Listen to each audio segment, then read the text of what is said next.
What's up, guys? Thanks for stopping by. I hope you're doing good. Today, we're doing something a little bit different. We are continuing with the Valheim speedrun grind. But today, by popular demand, I'm going to be explaining absolutely everything I do, from every decision I make to every strat. It's going to be difficult, but I'm going to try my best to do that. In order to do that, I am not going to reset for an early modder over and over again because we're just going to run out of things to talk about. But I am not giving up on the world record grind. So what we're going to do is just sort of do lowish resets. We might still do resets, but let's call it low resets. So I get to explain more of the run. If I can, in this one stream, I will try and explain the whole run. But if we don't get there for some later bosses, then we'll just do a part 2 some other day until we do get to explain the whole run. So we're going to do like low resets so we get to explain more of the run. But I'm not going to do no resets because that's extremely time consuming. We will do another no resets stream though soon, probably next week. So yeah, if we don't get to see all of the run, we'll just do another full commentary stream another day until we get the full run. All right, so jumping into it. What's up, Dynamics? Thanks for stopping by the stream. I hope you're doing good, bud. Appreciate it. All right, I'm going to try my best. All right, I'm going to be doing a lot of talking to explain everything. These are my key binds. All right, I'm going to go in as much detail as possible. My build menu is moved to mouse 3 so that I can roll with the hammer, and deconstruct is E. Anything else that's changed, I think, is actually just personal preference, or I just sometimes rebind things to move it out of the way. No music during the run because there's a lot of audio cues, and these are my settings. Everything's on its lowest setting, everything's turned off except max render distance, and my frame rate is capped, which I think reduces stutters. I'm still testing that, and I keep turning it on or off, reducing background, but right now it's on. But everything else is pretty normal. So, from the beginning, this category is officially called NG/RSG, All Bosses, which stands for New Game Random C Glitchless All Bosses. So we have to create a new character. I just spam things because it's faster than me having to think about a name. That's all. There's no reason for me actually spamming it. And when you create a new world, by default, it just gives you a random seed. And that's how we determine our random seed. So now we're not allowed to look this seed up. I just give it a random name again because I'm just no specific reason. I just want to get into the runs. What's up, Rayan? Thanks for stopping by. I hope you're doing good, dude. What's up, The Machine? Thanks for stopping by. I hope you're doing good.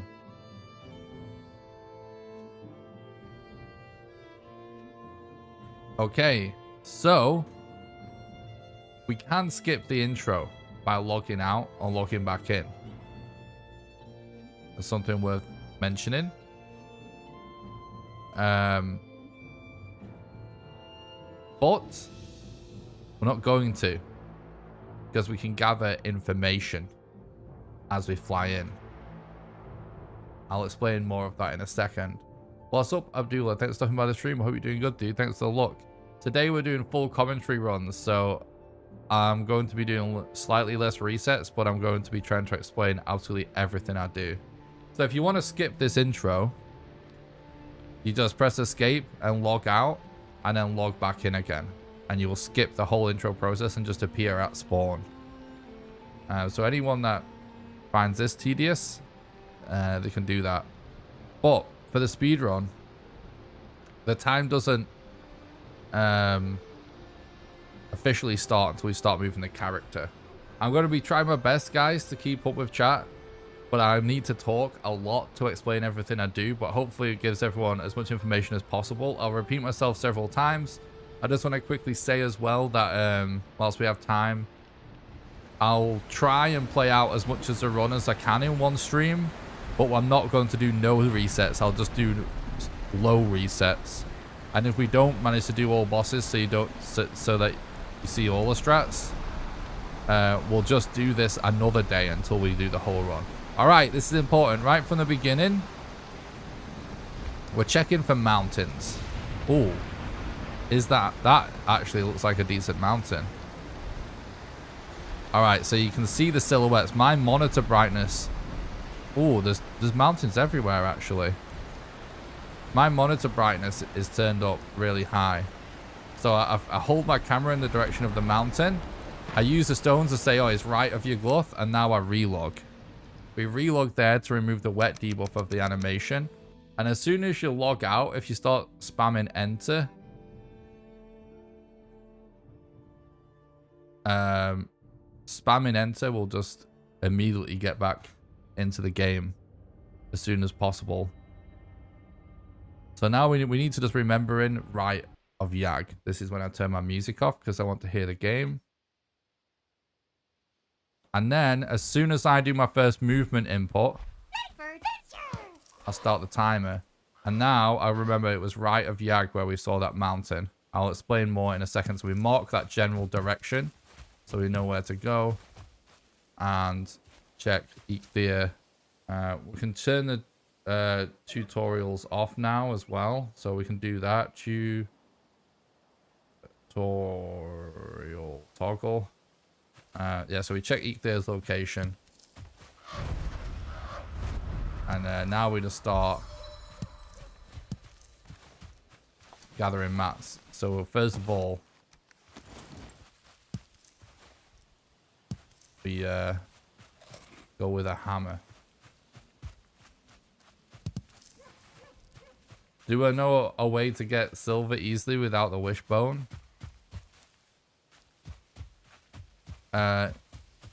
You can just keep checking mountains until you find a mountain that has wishbone, that has silver sticking out of the ground. What's up, Royals? Thanks for stopping by the stream. Hope you're doing good. What's up, EMP girl? Thanks for stopping by the stream. Hope you're doing good. So we use our torch as a sort of axe at the start, just to get a couple of saplings. To get us wood quickly, because it's faster than waiting to make anything, and it actually does a decent amount of damage to saplings. And then we make a stone axe, and then from now on we use this to get our wood. I just dragged my health items that I want to use into the far bottom 3 slots, just because it's less muscle memory, but you guys can put it wherever you want. Now we want a little bit of wood used for cooking stations. So I'll sprint right at a deer. Because deer have a high aggro range. So if you go slowly, too slowly, you won't get close enough. But if you're actually sprinting already, you can get really close to a deer. And we use the cooking stations to trap the deer. Now, the thing is with this, I know this is all happening very quickly. What we'll do is several attempts probably. So you see this a few more times. I'm listening. I'm using my ears mostly to listen out for a deer. We need a lot of wood. I'll get onto that in a sec. We want, honestly, as much wood and stone for Eekthea, the better. 30 stone and 50 wood is fine. You want some wood as a backup, but honestly, 50 stone is also good. You just want as much as you can, but you can do a really meta fight with 30. So I'm listening for the sound of deer and trying to figure out the direction. Directional sound is not very good in Valheim, but you can sort of sometimes work it out by moving around and figuring out if the sound went quieter or louder. This pro, thanks for stopping by the stream. I hope you're doing good.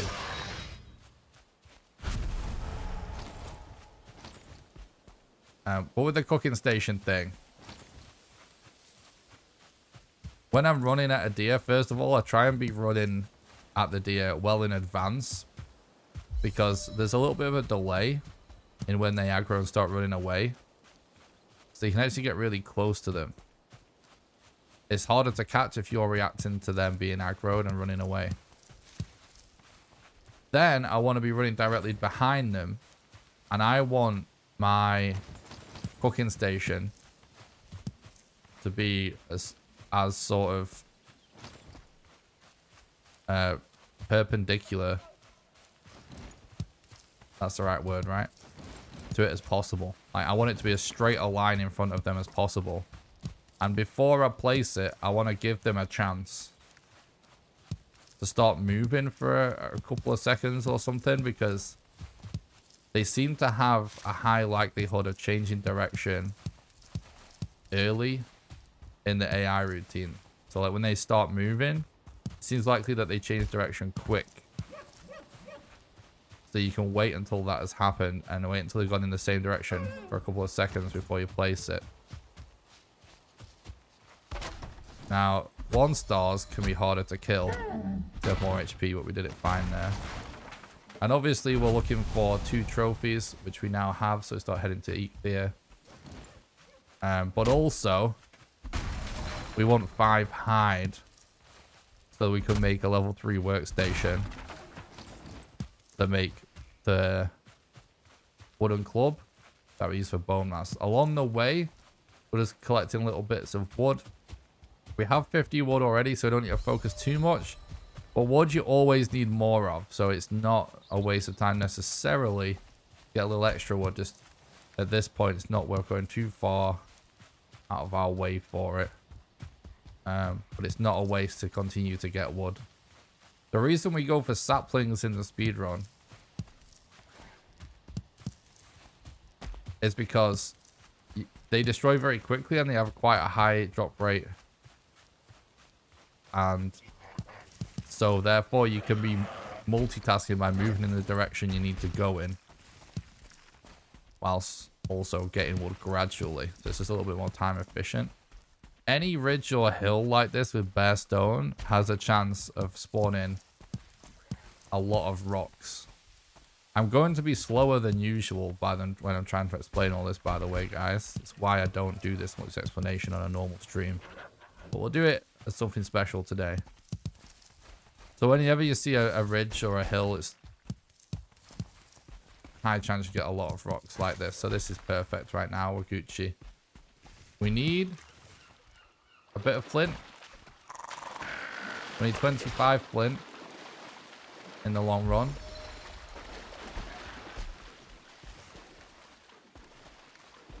I'm glad you enjoy the commentary. I'll try my best to keep it up, but it's not going to be super easy. So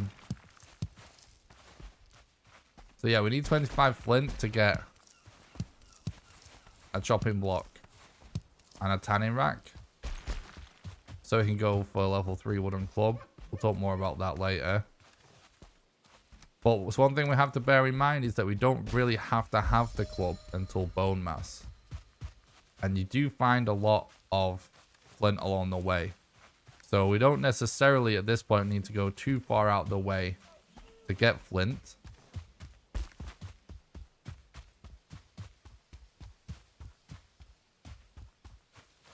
Because we know we're going to find some at some point. And flint is also very heavy. And if we end up using...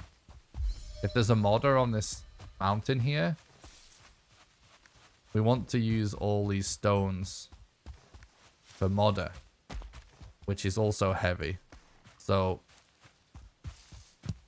depending on when we do modder, if she's on this mountain or not, having a lot of flint early could be a bit of a disadvantage. So we summon. Right, and then I make sort of a cross shape exactly where they're spawning, and then I fill in the gaps afterwards just to cover a large surface area. And then I start immediately changing to the repair hammer to repair the fires Geek there has been standing on. And the more fires, the more DPS we do. That was an almost perfect nuclear fight right there. So we get the trophy. Because Ikdea's ability is clutch in the speedrun.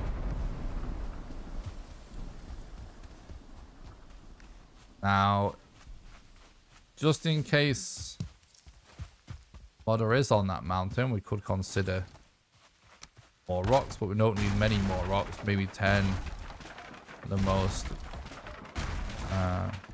Destroy this for the extra wood whilst also checking for chests. Because in chests you can get flint and arrows. About 20 arrows should be plenty for the whole speedrun, really. But you can grab extra if you want. We only use arrows to deal with Desquitos. So it's not even essential, it's just worth it. So now I'm just heading back to spawn to replace their trophy. The reason I'm stopping sprinting a lot is because I want to have enough stamina for when I actually need it. And I saw these boar. And to make a tanning rack, we also need 20 leather. So sometimes you'll see me jump at a boar. And the reason for that is boars have a really short aggro range. You have to be really close to them to aggro.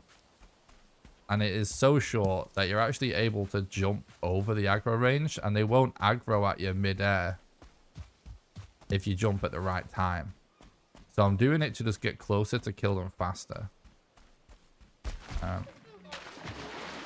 Big rivers like this are annoying, but gotta do what you gotta do. And this Ikde is quite far away.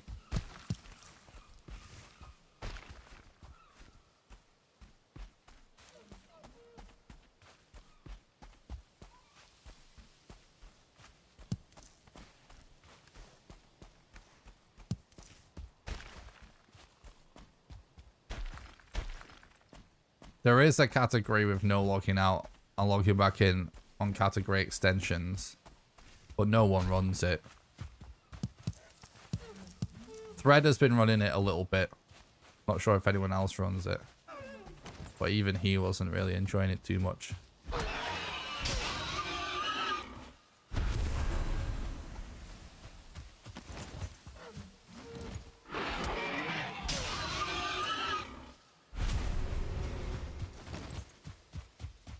I honestly don't understand the problem with relogs.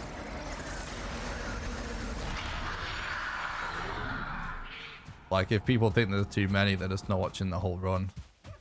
Just catching a snippet of it where there's a lot. Because there's parts of the run where a lot of relogs are necessary, but there's also huge parts where it isn't.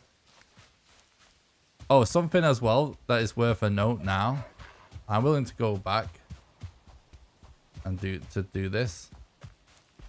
Dropping the antler is not essential, but it's something worth explaining. No backseating, otherwise you're banned for life. The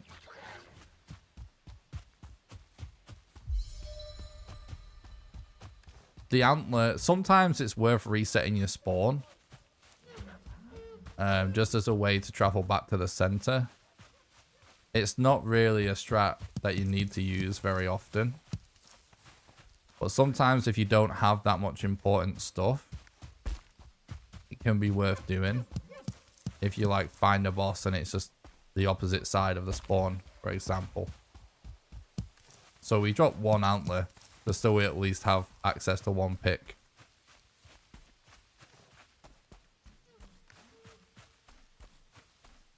Yeah, you'll have to seriously give me a break today because it's always impossible to do a good run and explain everything. That's why I don't do this for every run.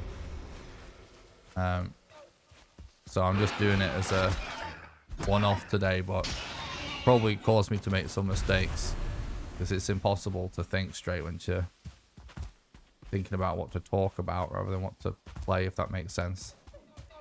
Just to give me a bit of a break on some stuff. So now we're heading towards the marker that we saw. The marker that we placed in order to head towards the mountain. Now that mountain is looking small, right? So that isn't what we saw. So we keep going. And we can see that it's the other one starting to render in.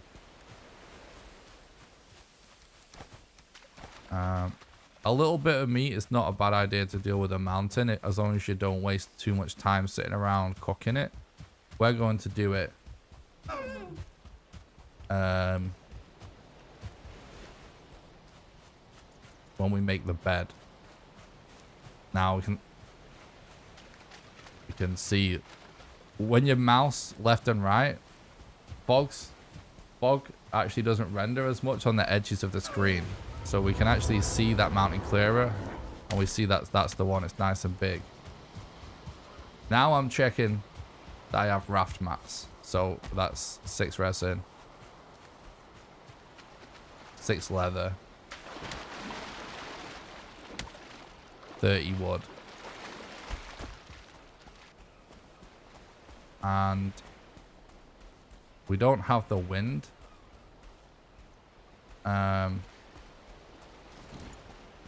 But we do have wind to go to that island. And you want to go as much on land as possible when it comes to traveling in general.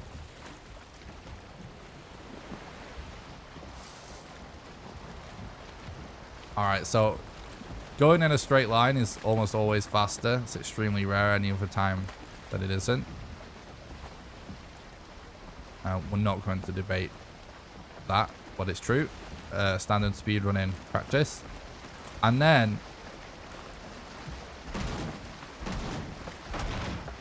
we start to destroy the boat. The reason for this is we want to take our boat mats with us, because we just want to hop on the island, right? Run across to the next part we need to get to, and then put the boat down again. So we need to take the mats, and we can't deconstruct boats. You have to destroy them. And it takes ages to destroy the boat with starter weapons that we use during the speedrun.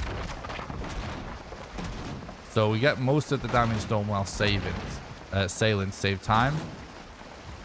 And what I'm waiting for is this. Once this hole appears, that's when I stop hitting it, because it's actually not that low HP at that point. I think people sometimes think that it's really low, but there's still a few hits left of HP in it. So it's not like super fragile at this point, but it still just takes a few seconds.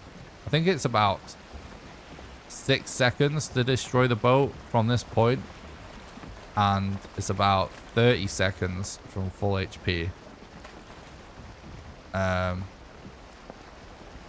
So you're wasting about 25 seconds every time you use the boat if you don't do this. So you're not just wasting 25 seconds, you're wasting minutes, because it adds up to every single time you use the boat. Yeah, it won't wreck if we hit a boat. If we just, depending on how hard we hit it and how many times we hit it, but if we just bump into something, the boat actually won't instantly destroy at this point. You could even do another hit or two and it still be acceptable. So yeah, sometimes I think people think I'm putting it really, really low HP, but usually I'm not.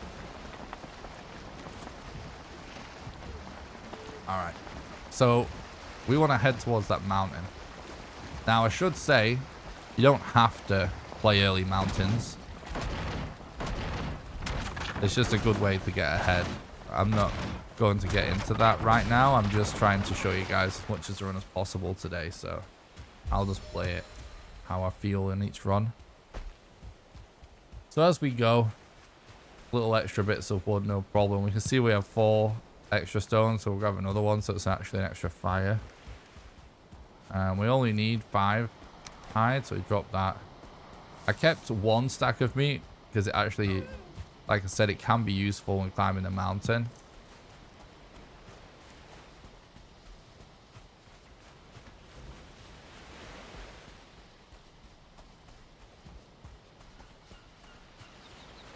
Yeah, you could still get world record and have to spam a little bit. I mean, but yeah, it's just not ideal.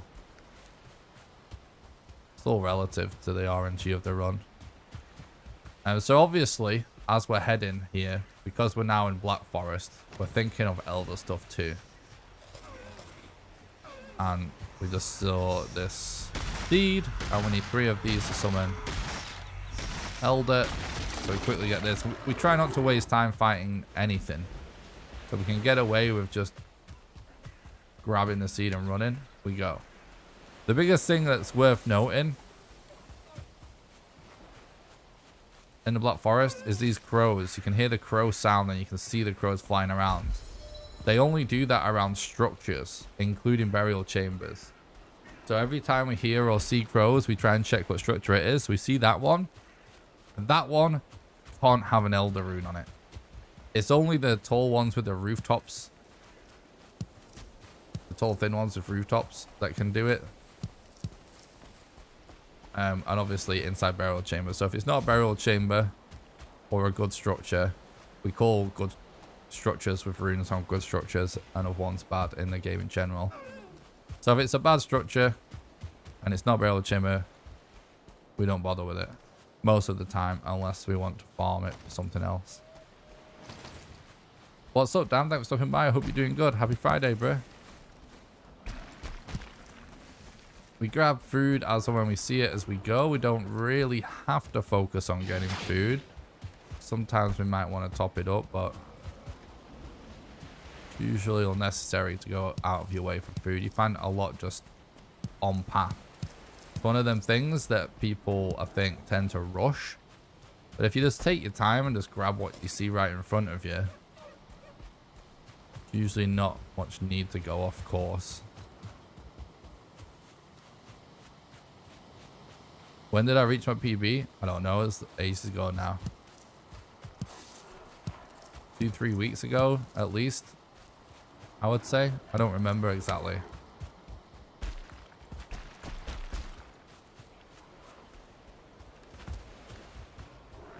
We're doing a special thing today, guys, where I'm trying to explain as much as run as possible as I do it.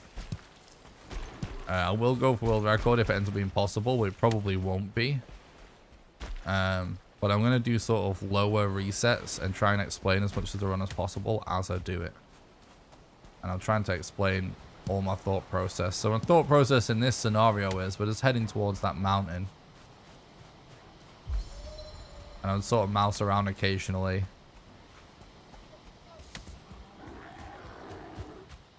Looking for anything useful and mostly actually listening for crows.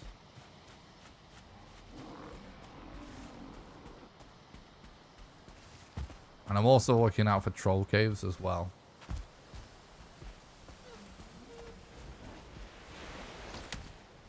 Something we could do with this structure is this is first of all a bone spawn, and we need bones for all 3 club. And it's also a place to get an easy bed down, usually. Oh, it's actually going to get us killed now. Oh, brilliant. Nice reset. Sploosh. Brilliant. This is why I don't explain this run so much. So, new random character. This is why it's impossible when people want me to explain absolutely everything. It's why it's impossible to do good runs. So it's why I don't do it every day. But I'm willing to just do it as much as possible today as a one-off. I don't mind if we have some worse runs today because I'm trying to explain everything, because that's the point of today's stream, is to do commentary. But I do need to hear a lot, to hear enemies and hear crows and other audio cues. And yeah, we just got destroyed there.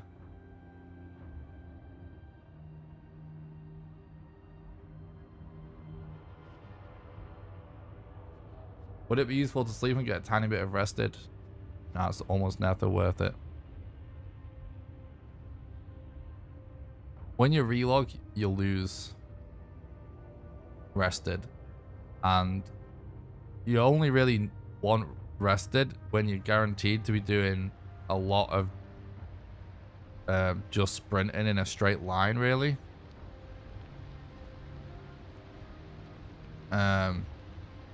Which with doing early modder now,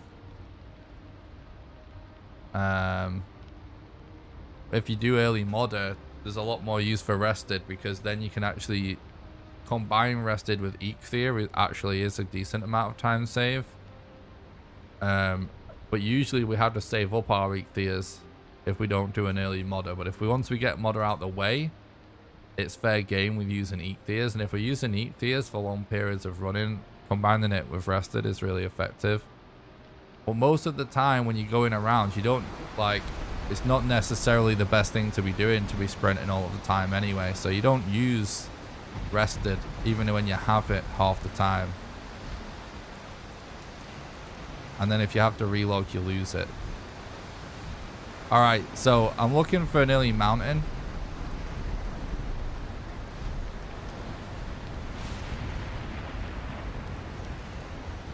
But I don't see one.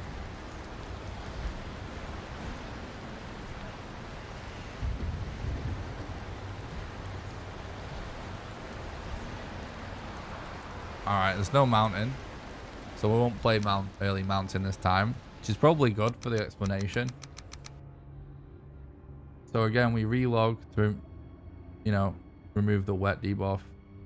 You mean explain the entire run, reading chat and speedrunning the game is tough? That's easy, mate, obviously. That's why I'm still alive. I haven't died once. What's up, fine? Thanks for stopping by the stream. Hope you're doing good. Great idea for the stream. Thank you. You're welcome. And you'll be able to point people to the video of this in the future. True. That will save you some time. True. There is a good one already. Yeah, I'm going to update that explain video soon as well. Exactly. I'm glad you guys are enjoying the idea. You're welcome for the explanation. What's up, Joe?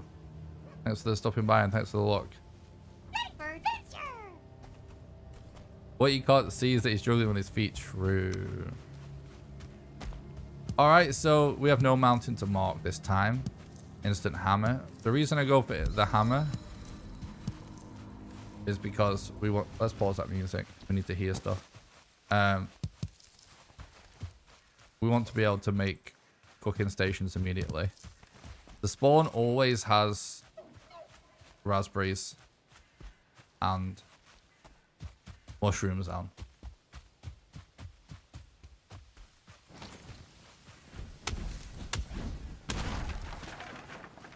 I suppose some of the stuff when we do multiple attempts, we don't necessarily have to explain it as in detail every time. We can just remind people. So yeah, I get like a few trees, a few little saplings, and then we actually still need more. So that means we got a low drop rate on something. Which is fine. Now we went for stone to get the stone axe. Jump over the aggro range of the boar so that we get a stealth kill without going slow. Same again, pretty much just turn around. Right, now we focus our attention on this boy. Give him a sec to move a bit. Want to instantly get our weapon out once you've placed it instantly. Switching to your axe fast enough after placing the cooking station is part of the tricky bit. Watching you makes you want to try speedrunning Valheim, but then I die the first 2 Grey Dwarfs that cross my way and go back to build my castle.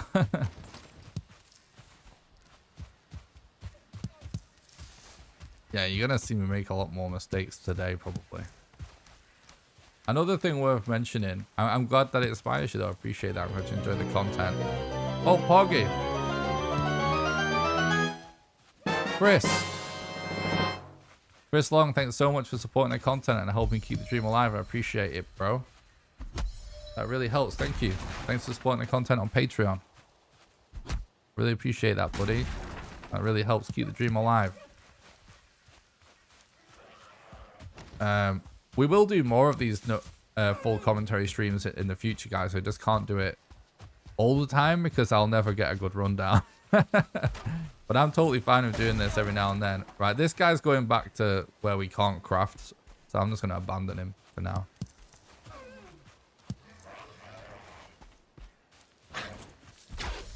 Are you using auto hotkeys?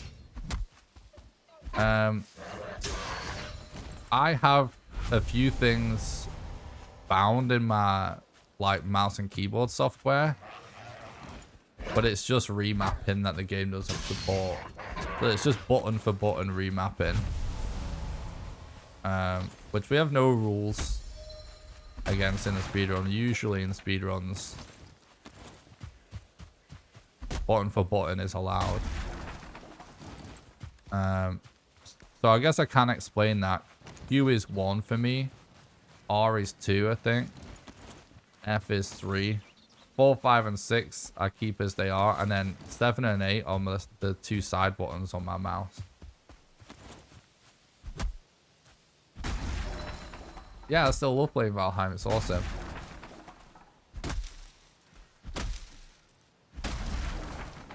Madtech, are there any specific speedruns? Any seed specific speedruns? If so, what's the current record on the Dreamy Seed? There are set seed speedruns. I recommend doing exclamation FAQ in the chat for an explanation of that. It's one of the questions in that video, and there's timestamps in the description for it. There is no current record set after Hearth and Home. I have started working on that run, and we will be doing soon. I've thought of some optimizations, and I think before Hearth and Home, record was about 2.5 hours.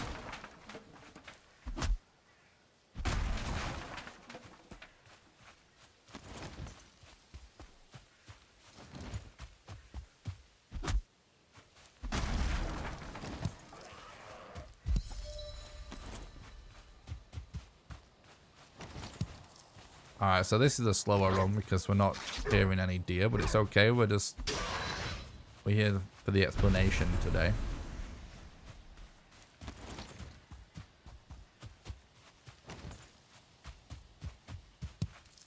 I suppose if you're somebody that usually hesitates to ask questions because you don't want to annoy me or something, today's probably the day to ask questions.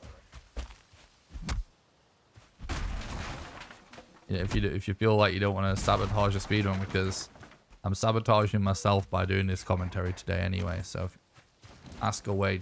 I mean, you guys can always ask questions, but I know sometimes I try and answer all questions in the chat, but I know sometimes people don't want to ask me if I'm in the middle of a good run.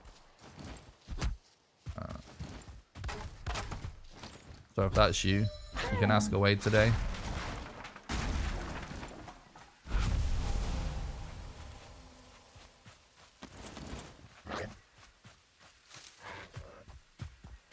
We hear crows. Dealing with Grey Dwarfs this early can be so annoying.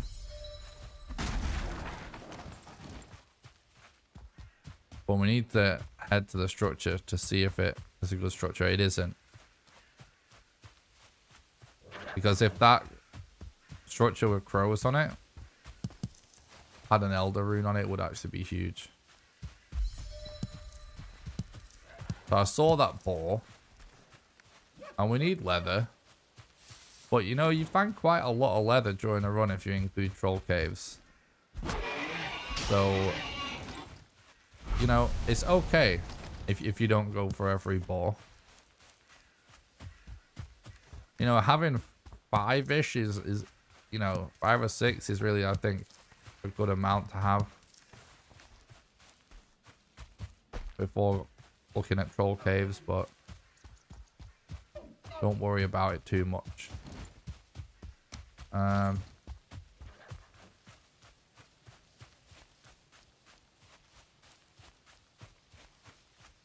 So we can show a strat here, I guess, with relogs. Oh, wait. No, we don't need to. We could do. So, relogs also reset AI cycles. They don't actually move the enemy or anything, but it will be de-aggroed for a split second, which when catching deer in the open can allow you to catch them faster. So yeah, it costs time for the relog, but sometimes when a deer is in the open and it's running around, you're just not going to catch it any other way. So you can actually reset its AI by relogging. And it still winds up being faster than, you know, making any kind of weapons or anything to deal with it. We're getting low spawn rates here. Like I said, when you relog, you want to spam enter to log back in as fast as possible. I'll try and remember to say that every time. So I just log out normal way, and as soon as I've logged out, I'm just spamming enter. Spamming enter will always return you to the right spot. The menu defaults to your recently selected character and world.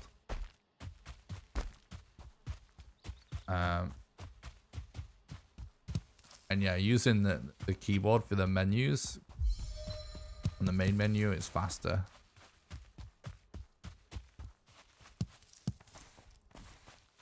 What's up, Bevo? Thanks for stopping by. I hope you're doing good.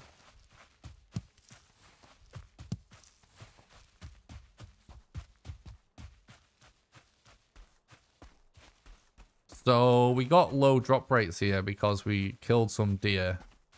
They didn't drop trophies. So, you know, this is like getting to be a slower Eekthea now. If you want a really good time, I normally aim for a sub 10 minute. You can still get a good time and get a longer Eekthea than that. It's just there's not much point in spending much longer than that because you can just reset if you think about it. If you can consistently get sub 10 minute Eekthea, right? And you're playing out, let's say, a 15 minute, that's 5 minutes over a good Eekthea. That's half the time of just doing it again. So you might as well just reset.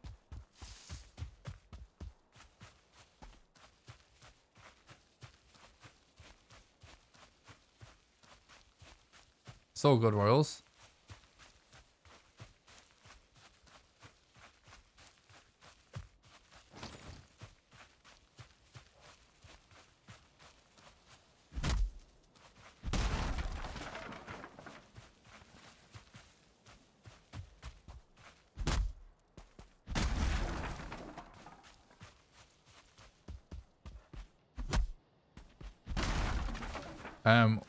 There has been some testing done with relogs on different hardware, and it's actually usually quite similar across different hardware.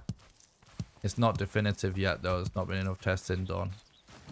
But right now, it's pretty much unheard of for someone to get a much faster relog.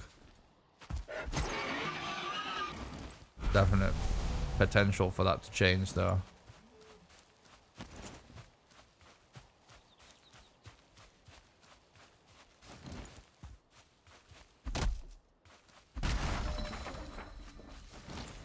So basically what I'm saying is, from the testing that has been done by other runners, just like talking to other runners and what it's like on their machine, it seems like there's a point of diminishing returns with hardware.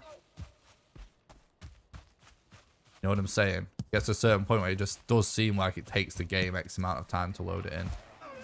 But, like, you know, there's not been enough testing done on it. I mean, definitely possible certain hardware is a massive advantage.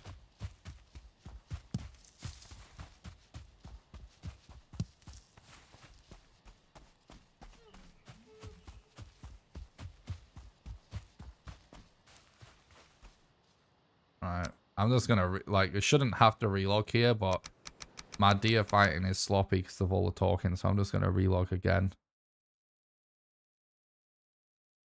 Not really necessary, but, like, I need to step up at the minute for all the talking. How useful is shields in speedrunning? And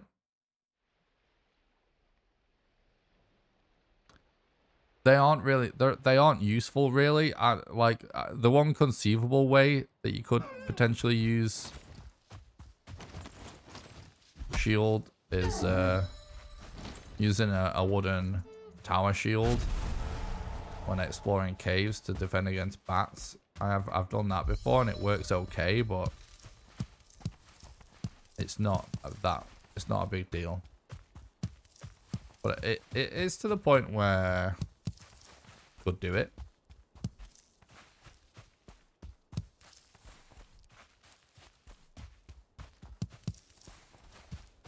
All right, so sticks and stones.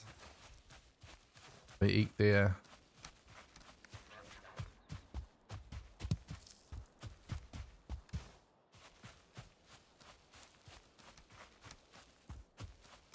We actually have a lot of wood stuff, which is good. Okay, so we want Eektir to spawn on as flat of land as possible. That's okay, but it could be better. My game is majorly stuttering, which is annoying. Alright, see, a little bit of a hill, so he fucked us. Like, the game just fucking teleports Eektir especially. But it does it to other bosses too. When they're on fire, if they're at an angle. But it's so random. Like, sometimes it works out alright, even on a slope. Sometimes the tiniest slope sends him flying. I messed up a little bit there. We can get hit a couple of times, but for the most part with Eektir, when he looks like he's about to attack. In fact, this is good advice for dodging in general. So I'm focusing on placing fires directly under Eektir during this fight, right? To keep him on fire. We want to make sure the fire never goes out to get as high a DPS as possible. Oh, right, no, it's this way. And because we're able to roll with the hammer out, because we changed our keybinds, I just keep the hammer out all the time during that fight. But if it looks in his AI routine like he's about to do an attack,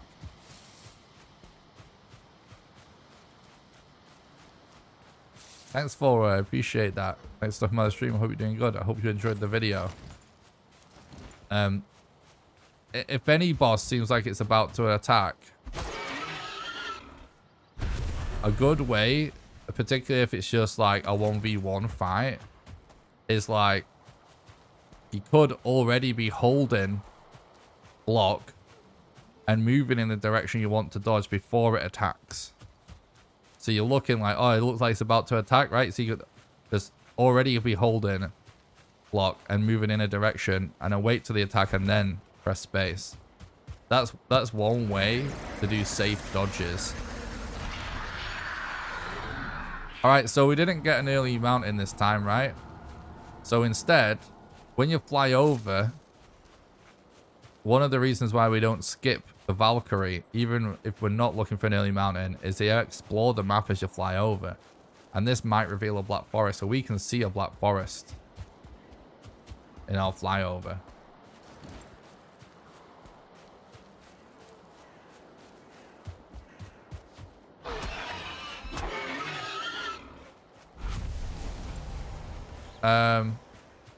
We didn't drop our antler this time again, but it doesn't really matter.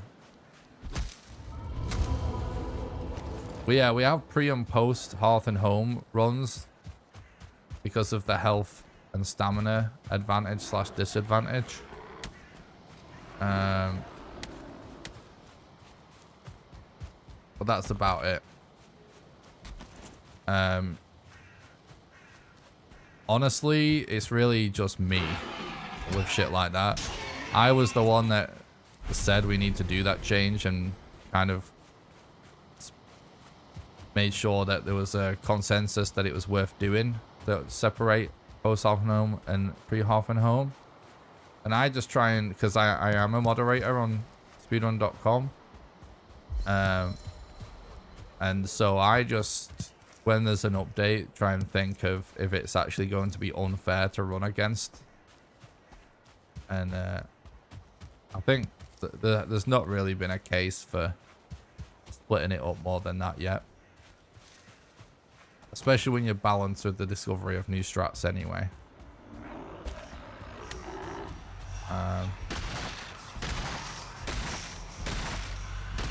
But there was some different AI manipulations that were possible before Hearth and Home as well.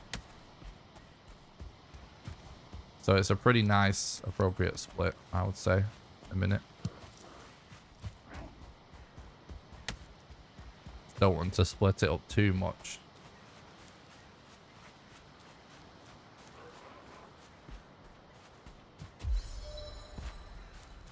But obviously, like, Mistlands probably will do another split.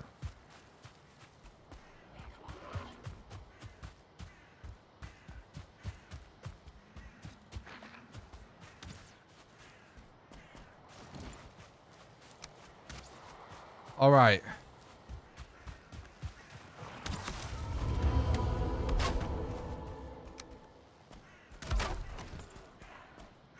These burial chambers that are sunk down, you can actually get shelter for your bed by the door. So I place my workbench on the stairs to block the skeletons a little bit. And then we have a spawn point at the door in case we die in here. I'm making a club. This is where it's going to get impossible to keep up all the talking.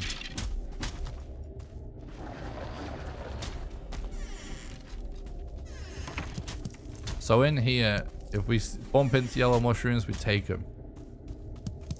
Well, we're primarily looking for an elder rune.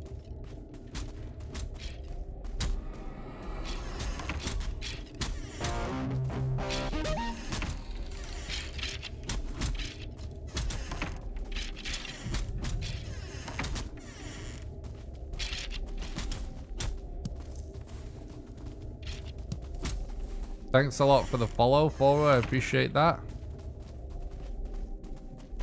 Hope you're doing good, dude. So all I can really say whilst trying to do these dodges and stuff is this is one of the most underrated parts of the run. It's actually super fun and not easy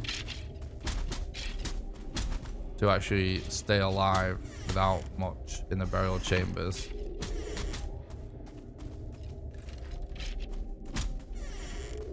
And you're primarily relying on sound and visual cues for like whether or not the enemy's weapon is about to hit you. You want to time it as last minute.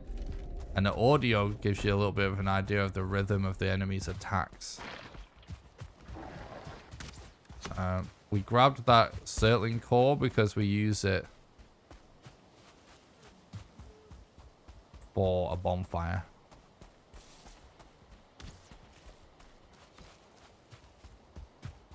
Bonfires aren't essential anymore though, but still worth grabbing because they are a little bit of time save. Right, we see a troll cave. There is a troll, which we have a spawn point close by anyway, so it's not really... My mouse is acting weird today, which I'm not happy with.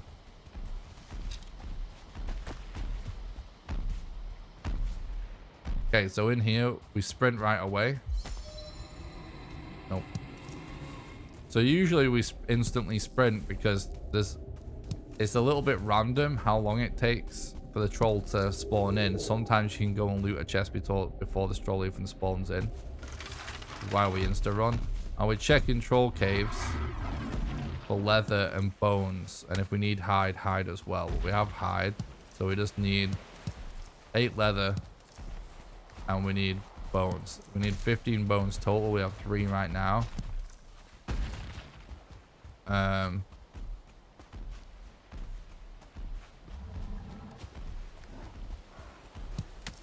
That's all for level 3 club stuff. And there's extremely high drop rates of bones and of leather in troll caves.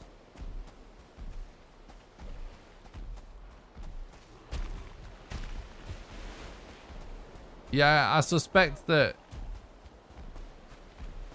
there's not much time difference in between doing Modder with the bonfire and doing Modder with the campfires now. Bonfire mats will be lighter though, probably. But the bonfire will definitely add more DPS to your gluth. Alright, this is an ideal thing to show. There's lots of places where you can get a free bed placement like that, where it's just pre-made shelter. And a troll cave without troll outside is perfect one.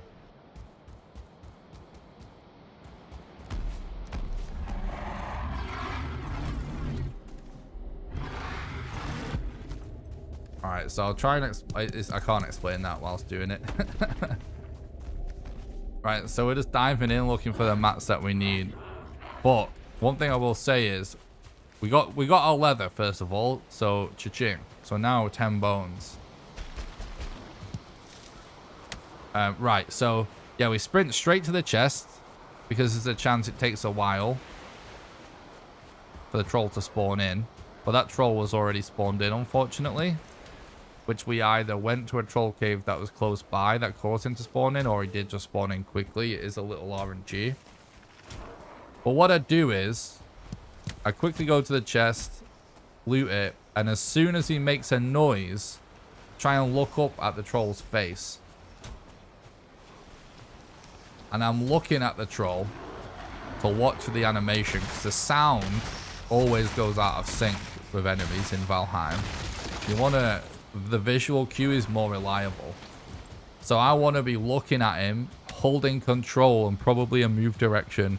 Sorry, holding right click and probably a move direction a little bit already when I turn to look at this troll, like all in one movement. So instantly run to the chest, right? I'm holding left control to quickly transfer the items I want in the chest.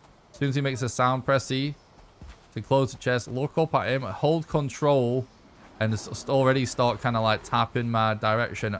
Wait until it, as soon as I see him move, then I do it. Instead of just guessing. By sound or without looking at him. So you got to be quick to do those dodges like that. You almost always want to be looking at an enemy that you're trying to dodge. Especially if it's a big enemy like a troll.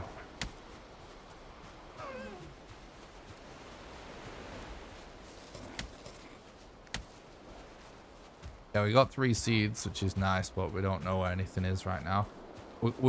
I will do less resets than usual today, just so we get to explain as much stuff as possible. There's so much to explain. I'm not going to reset all the time, but I am still going to do some resets, because we can't do no resets either, because that will also waste time. So we're just going to try and get through as much as possible, show you as much stuff as possible.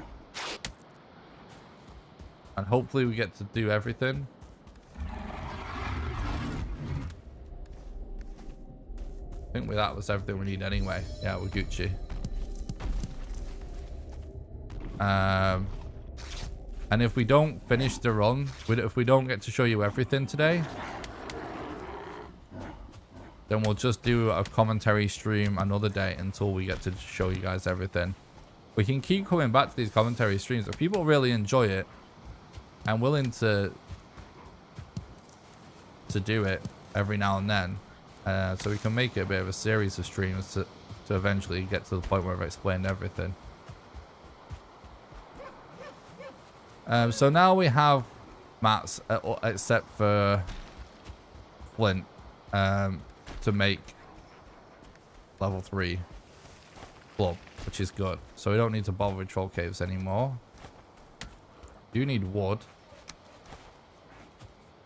Why is... It's like my PC is stuttering or something. I wonder if it's the heat. It's been really hot today. My mouse kind of keeps randomly shitting the bed or something. Like, look. Oh, what the fuck is that about? Well, I did it again then.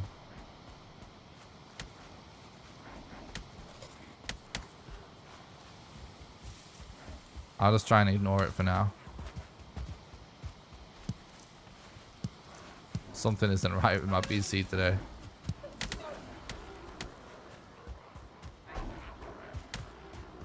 Alright, so this has been too long without finding Elder.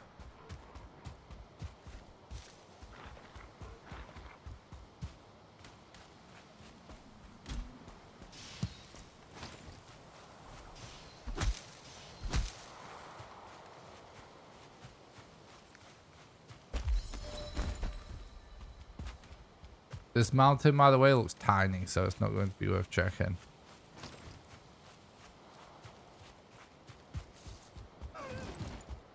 You know, you can potentially go to the edge and just see if you see a structure, but... Almost 37 degrees C here today? Holy shit. I don't know what it's been here today, but it's not been that, that's for sure.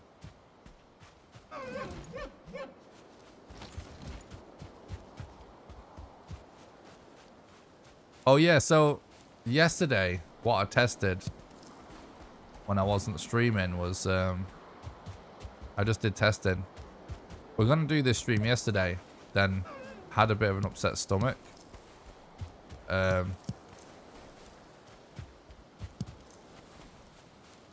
I decided to do testing instead. I was testing running multiple instances of Valheim to generate several new seeds at a time to see if it's possible to increase how long it takes to get a seed with a mountain with modder on it on Starter Island.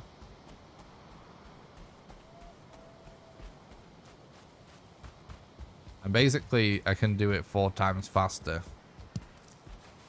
So it's an average of 1 hour with multiple instances of the game.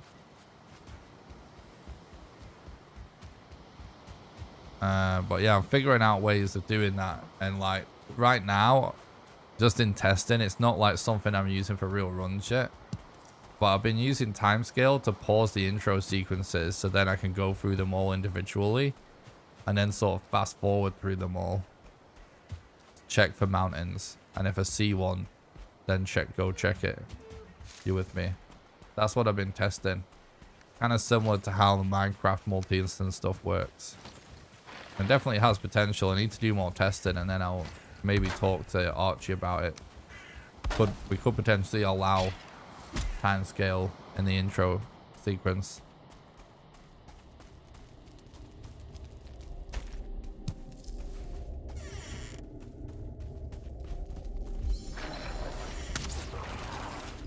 Hell yeah. So through doors, sometimes it's enough to see a spawner through the door. And when you see a mob spawner in a burial chamber, you know it's a room that can have the Elder Rune. So that's how we just saw through the gap and instantly went for that. What's the best weapon to go with in the troll cave to actually kill the troll on the early game stage? Playing the game normally, if we're talking about very early, I would go with a spear. If you can make bronze gear, I would go for the pole arm. Pole arms in general with their secondary attack are really good against trolls. Actually, the very first Valheim video I made had some combat tips and tricks in it. It's a little bit outdated now, but it actually has tips for fighting trolls in it. If you wanted to check that out. I think it's called 5 tips and tricks for combat in Valheim, something like that. But yeah, you can also avoid them. But if you want to kill them, because you're just playing survival and you want to get troll hide. Spear's definitely pretty good. Alright, let's explain something real quick there. These structures... Oh, there's another one. Hell yeah. There's a few things we can get from them. Obviously, they can have an Elder Rune on. But we have an Elder Rune. We place a fire, get their mobs to scatter. That's one thing you can do. Workbench allows us to deconstruct the stool, which gives us 1 fine wood. Fine wood is used to make bonfires. And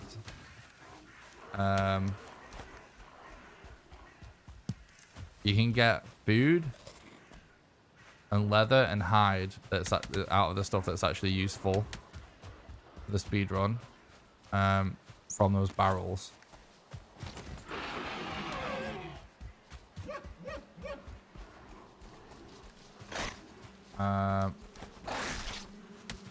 All right, this is something else worth talking about. All right, we're getting mobbed right now. We're poisoned and we're low HP, so I've got to log off and log back in again to remove that poison. And we should probably put a fire down because there's so many grey dwarfs. But these little lean-to structures have core wood on them, and we only need 5 core wood to make a bonfire. So it's actually time saved to destroy these instead of to cut down a tree if we want to use bonfire. Again, bonfires aren't essential, but they're really useful and can result in some faster bosses.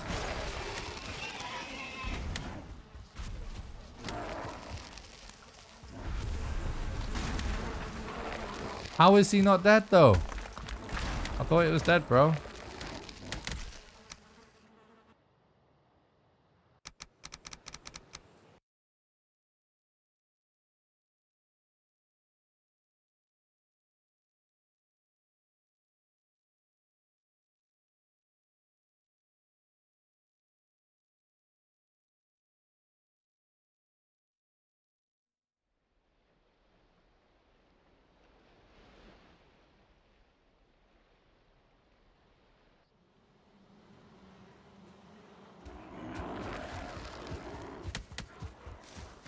These fucking grade walls, honestly.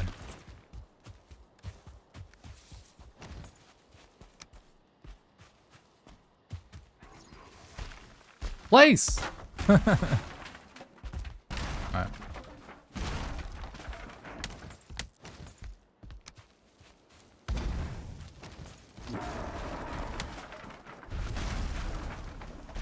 I'm spamming fires down for grade walls because I'm just low HP, that's all. It's about 10 damage or something, those stones that they throw. It's pretty brutal.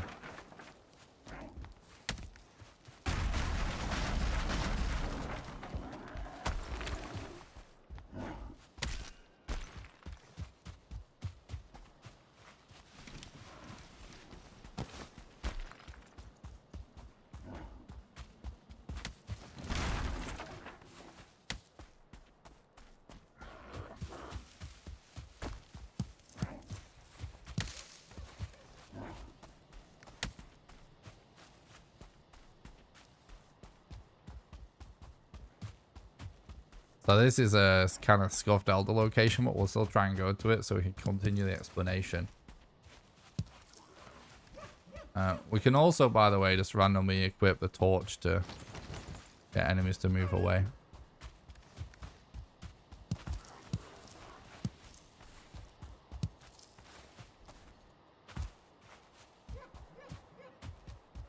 So at this point, we're saving our Eikthyr until we see a good mountain to ascend.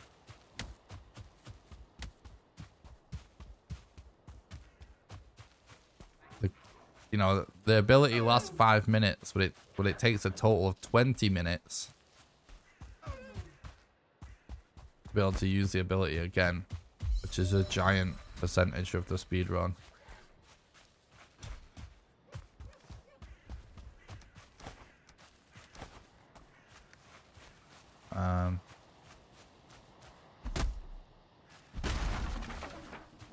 We probably should actually try and get flint at this point. There's a lot of stuff here that I'm going to do that I actually wouldn't normally do because I would actually just reset some of these scenarios. So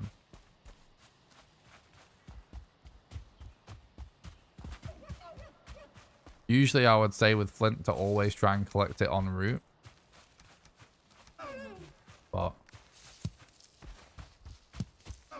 try and go find a coastline real quick so we can keep playing.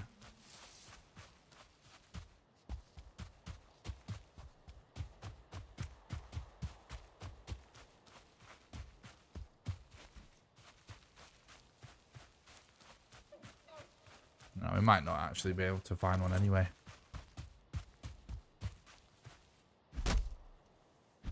It's the caret buttons on the keyboard for me anyway, as well, to zoom in and out on the minimap. I use that all the time to double check I'm heading in the right direction of a boss. If you look at the minimap in the top right, I'm like zooming out so I can see the next boss location.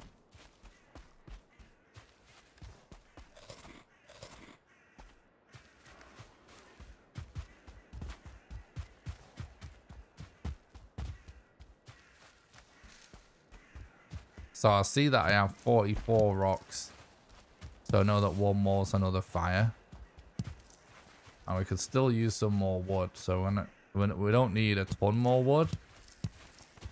We could use some more. So we're just going to focus on loose wood along the way. We should have plenty.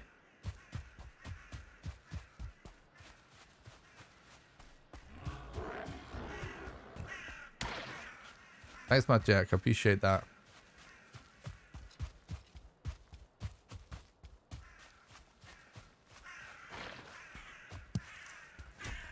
So Jojo. Or Jojo. If stuff about the stream, I hope you're doing good. I'm glad. Hope you enjoy your lunch.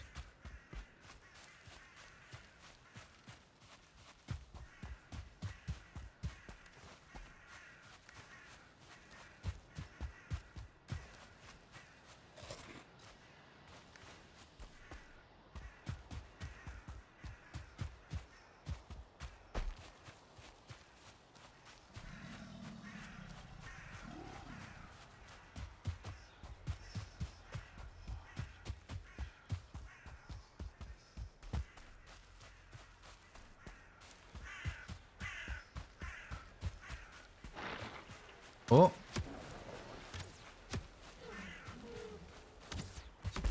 Dealing with archers is all about timing. Sometimes it's hard to deal with them anyway.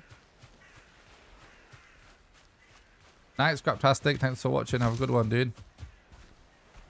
But you kind of like, from... You want to have started moving sort of horizontally to them. Just before they're about to shoot. Basically.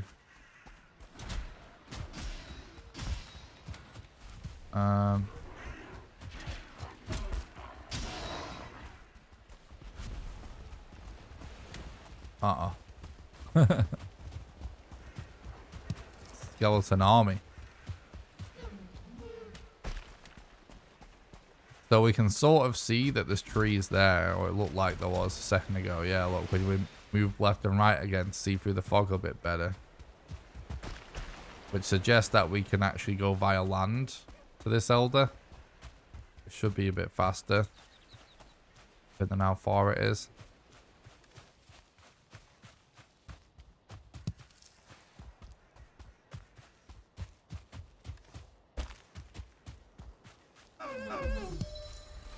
Have everything we need now from Troll Caves. We could go for another level 3 club, but it's not essential.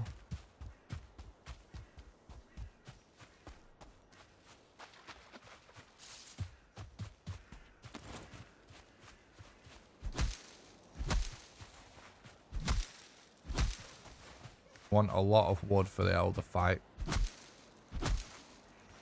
And the same elder can end up doing the same thing that Eikthyr can do, where he slides off. Except it's more annoying on elder because it costs more time. Because you can almost kill elder as fast as you can kill Eikthyr with this strat. But if the strat fails because he flies off because of the bug, it takes a lot longer to kill him than it takes to kill Eikthyr, obviously. Which is annoying. I'm actually going to drop one of these antlers. We don't really need 3 pickaxes.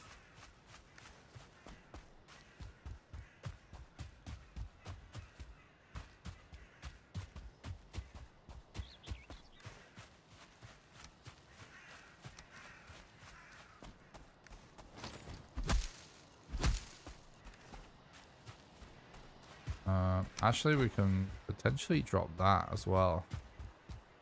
Meat's actually really heavy.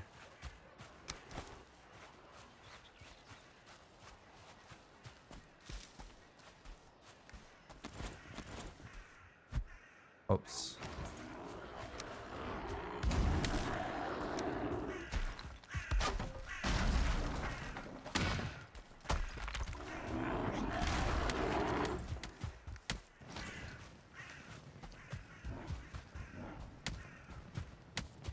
What's up, Patain? I'm stuff in my hope you're doing good. So 3 fine wood already is awesome. By the way, guys, I always use my hammer because the hammer you instantly equip and instantly unequip. There's no animation for it. So when you're sprinting and stuff, it doesn't interrupt the sprinting. And also it doesn't reduce your movement speed to have it out. So if I have out an axe and I'm sprinting, if I want to unequip it, press the button again and there's a little animation. And you can't do it while sprinting. I can't even get it out while sprinting. And I can't put it away. I have to stop and do the animation. Whereas if I have it out and I instantly just change to the hammer, I'm sprinting, hammer. So it's actually faster. Change to that hammer. I'm doing that all the time. I'm trying to put a bed somewhere where it won't get destroyed. So I'm putting it behind this ridge. It's probably going to be a bitch to get to actually work this bed, but...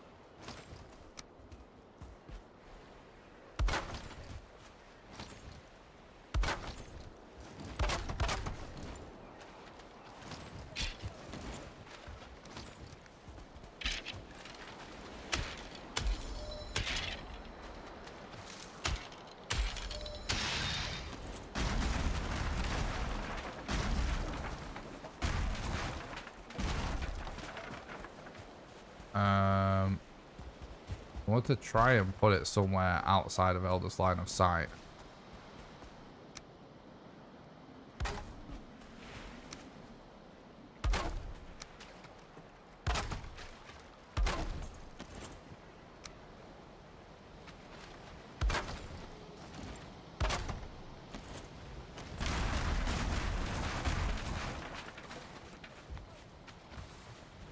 Okay.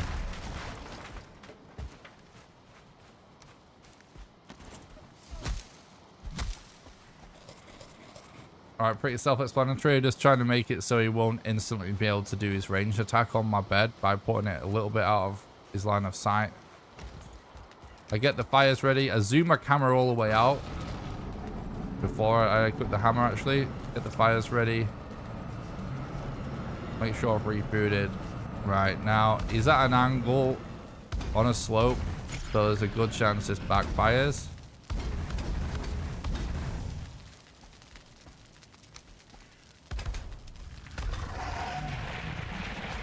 I'm trying to repair the fires that he stood on as he spawns in. Whilst he summons his vines. And then I run away before the vine attack is over to trigger his ranged attack. Because his ranged attack, he stays in the same place for. So we're sort of... We use his spawning time and the fact that he does this vine summoning attack. We use that time to place fires underneath where he's spawning in. And as he's spawning in, we repair it. We use the time as he's doing the attack to repair the fires that we place underneath him. And we run away from him before the summoning attack is over so that his next attack will be a ranged attack. And that keeps him standing on our fires.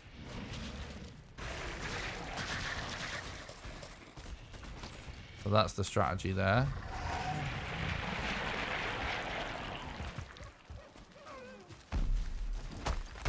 my computer shit the bed again. So now we can just be spamming, placing. There's a few approaches that we can do. We could be spamming placing him, or we can wait for him to summon vines, sort of to see what happens. Right, there we go.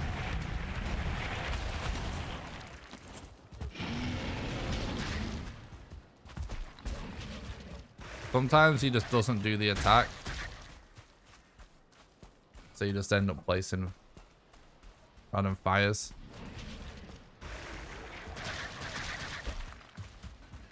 I don't know what's going on with my PC today, but my mouse is acting weird. And I swear, I hope it's not. I mean, I don't know what will be worse, if it's my PC being hot or if it is actually my mouse.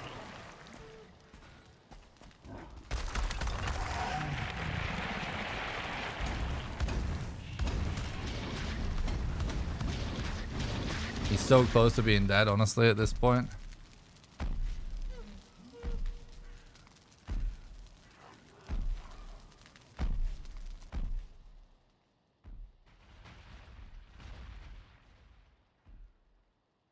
It's so hard to do all this efficiently and explain every last thing.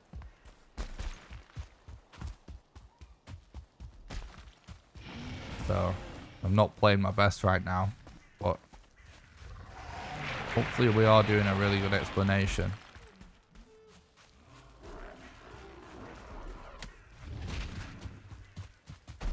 So what I was gonna say is running away also sort of stops him doing his stomp attack. He'll only do that when you're close, and the stomp attack does destroy fires, obviously.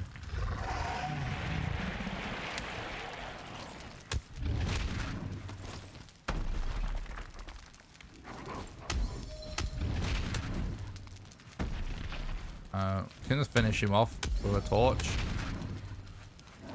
Oh, I missed that one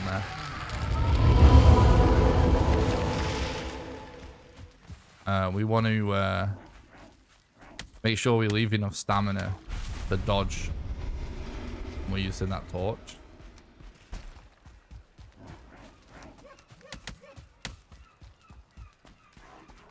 Alright. So we actually flew through our wood there.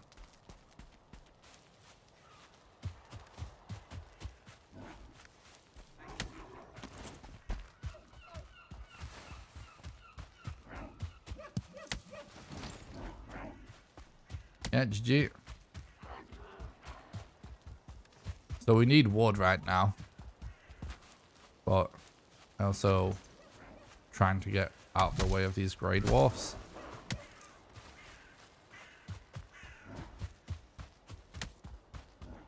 Morning, Farah. Thanks for stopping by the stream. Hope you're doing good.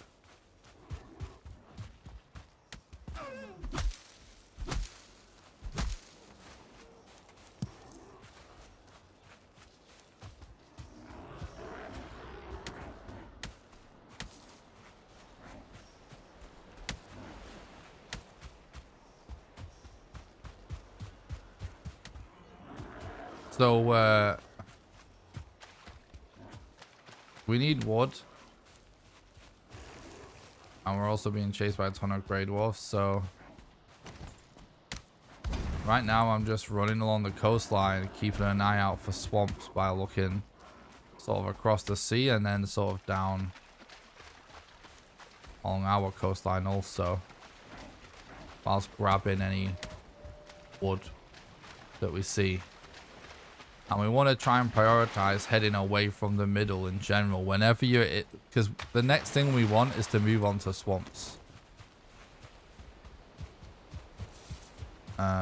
We also could do with the meadows, but whenever you want to move on to like the next biome in the progression, i.e. from Black Forest to swamp, you want to be generally moving away from the center, because the later biomes get more common the further from the center you get.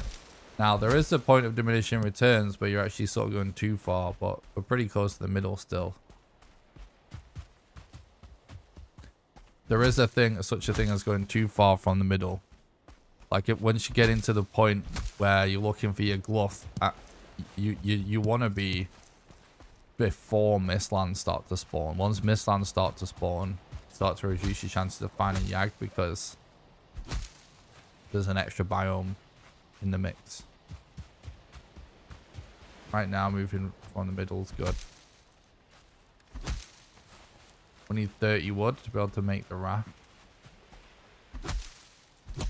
So I'll keep checking.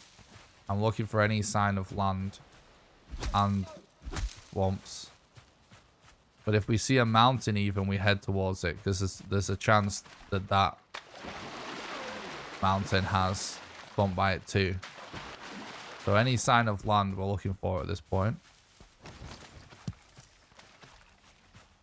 Thanks, Louis. I appreciate it. Guys, so anyone that doesn't know, I'm doing a special stream today where I'm trying to do full commentary runs where I explain every decision, every strat, absolutely everything. I explain it as I do it live. To give us an in-depth explanation as possible. So I'm still going to go for record if we're on pace for it. But we're going to do slightly less resets than usual. Like I'm not just going to reset for an early modder. Just so I get to explain more of the run. But I will still do some resets if it's just a shocking pace. And we're going to do less resets and try and explain as much of the run as possible. With the hope that I get to explain the full run today. But we probably won't. And that's okay. Because that's Valheim speedrunning. But if I don't manage to explain all of the run in one session, we'll definitely just do another full commentary stream until we've explained the full run.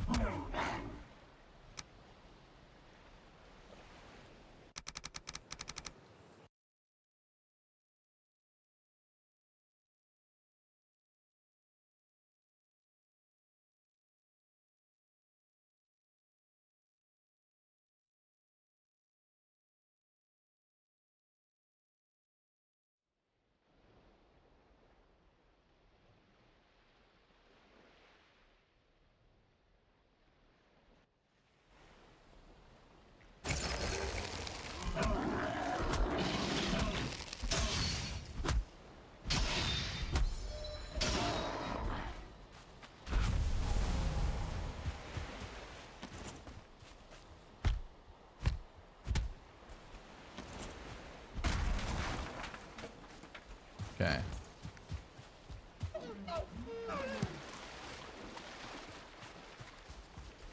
Do actually want flint, but we appear to just have a tiny patch of meadows here.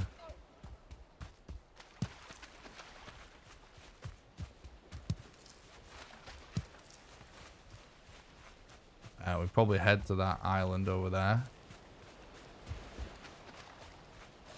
So there's sometimes it seems pretty likely that mountains and swamps can be close together.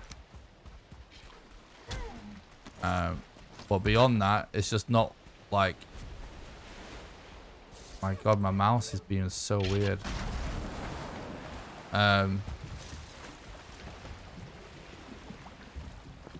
Beyond that, most likely there's not a swamp on your starter island. It's definitely possible and not super uncommon.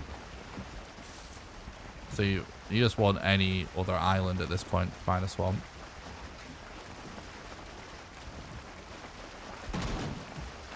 I've been incorporating some speedrunning tricks into my regular games, so full commentary is very much appreciated. Oh, awesome, Louis. I'm glad.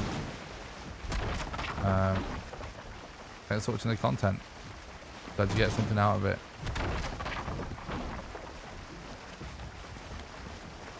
Yes, there is. There's a speedrun category called Set Seed or SSG. This is RSG. There's one called SSG. Random Seed Glitchless and Set Seed Glitchless.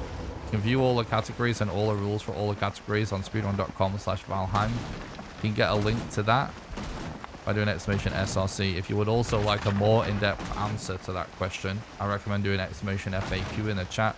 There's also a link in the description, the FAQ, Valheim explained video, and speedrun.com/Valheim, all in the description. All of which will give you a much more in-depth explanation about the basics, such as categories, random seeds, set seeds, stuff like that.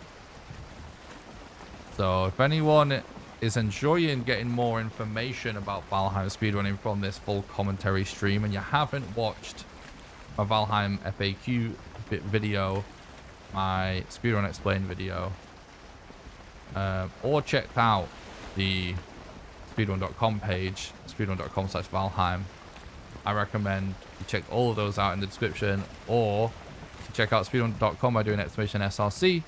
You can check out my Valheim speedrun explained video by doing exclamation explain, and you can see my video on the most frequently asked questions about Valheim speedrunning by doing exclamation FAQ in the chat.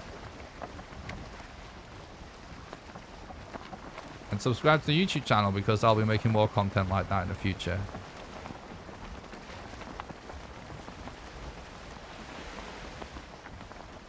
Thanks for watching the stream, everybody. I hope you're doing good.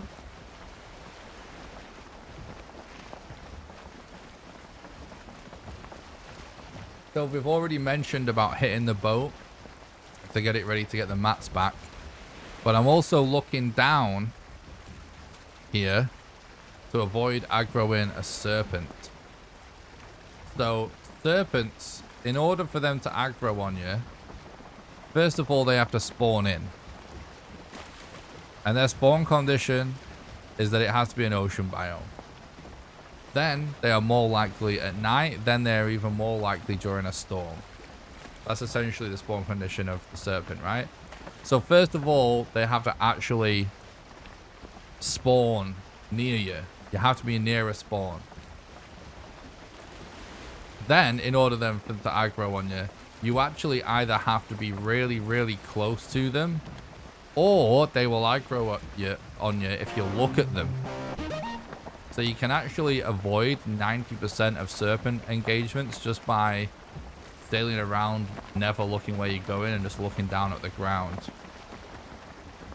Because you can sail right past one relatively close and it won't aggro if you don't look at it. If you sail right into it, however, it's not going to save you. Thanks for the sub on YouTube, Andre. Appreciate that. I hope you're doing good, buddy. Same goes for hooligans at the bar. Just don't look at them kids. Peru down. Peru. Sometimes I poke my head up and to see what's going on around me to quickly check, or at least still going in the right direction, what's going on, and back down again so we don't aggro a serpent.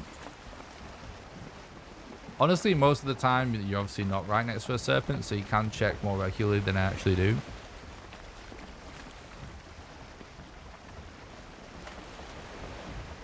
That's what we're doing here.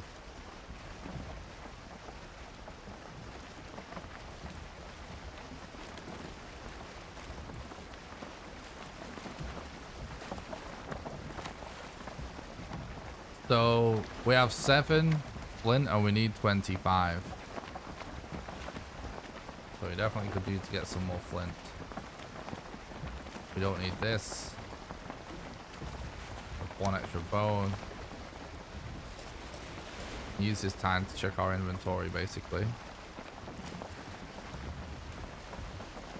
An extra axe isn't the worst thing ever.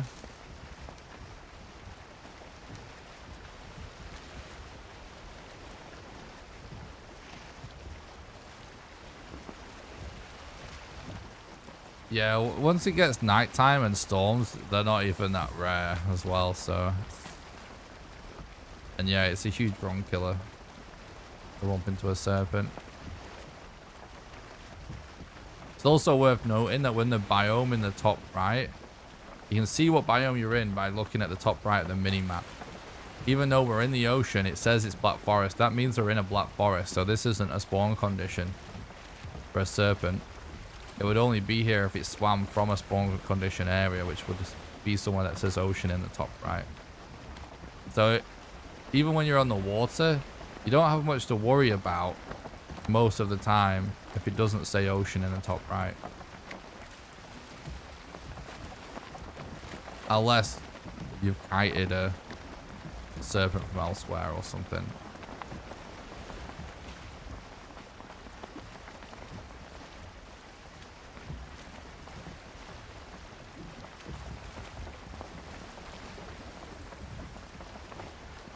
Alright, well, we don't see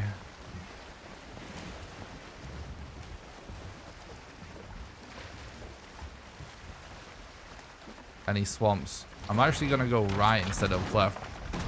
Going right is more away from the middle, but this is far enough out to expect to start to find a lot of swamps. And I don't want to, when I run on the whole, I don't actually want to end up being too far away from the middle. Something else that we can use these structures for. Structures are useful for a lot of things. We can place this down. We can place this down. And then we get a little extra wood. And a free spawn point. And I check my inventory. Oh, I should have done this first. Check my inventory to see what arrows I got from that chest, and we got 5 arrows. So we just got a spawn down very quickly by going to a free shelter point. We didn't waste time building a little structure to put our bed in.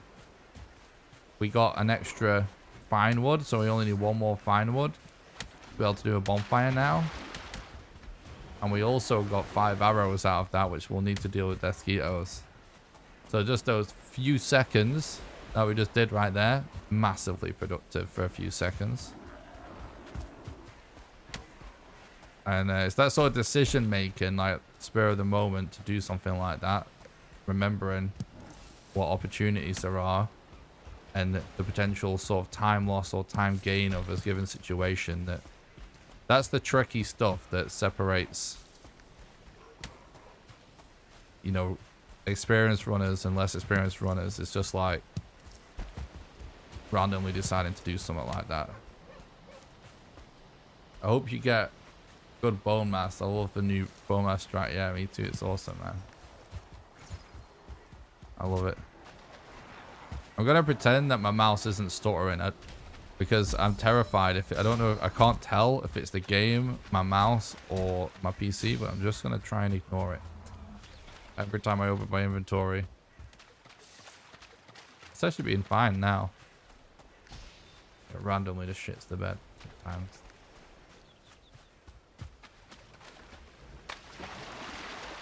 So there was a lot to talk about before. Now we're sticking to coastlines, seeing if we can spot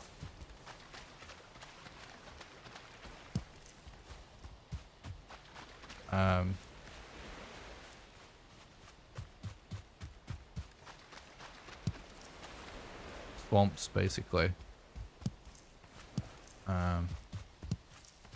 At this point, it's looking likely that we probably will be able to do modder with a bonfire, but we don't know.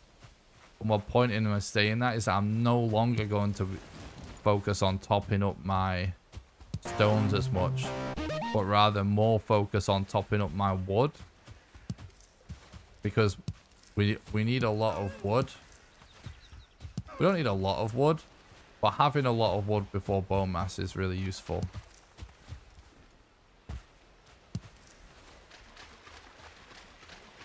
You can do bone mass with quite a low amount of wood now, but I still like to have at least 50, if not 70. But I mean, in this scenario where it's like not time lost to just be getting more wood as we go, might as well just go for more the merrier. There's always a use for wood. Every time you leave a bed alive, you waste 8 wood as well.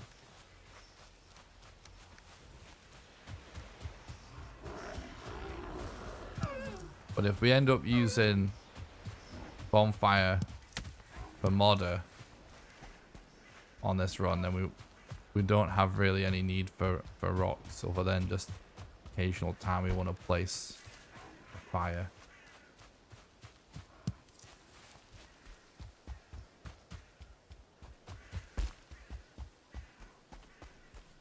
This is a little bit unlucky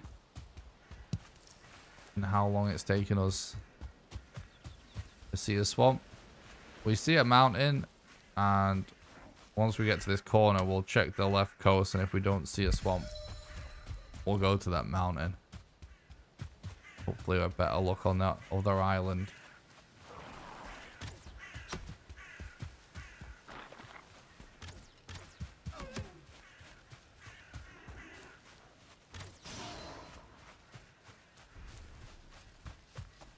Oh, you know what? It goes all the way around. And actually, that might be the edge of a swamp even. So we stick to the island.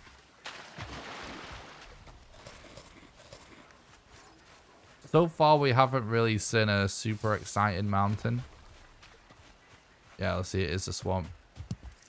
When it comes to spotting swamps, it's really just practice. Your eyes just become attuned to looking for certain things in any speedrun game over time. But in general, how I would describe it is it just looks like from far away lots of little islands. If it's a relatively flat surface, that looks like it has lots of little islands.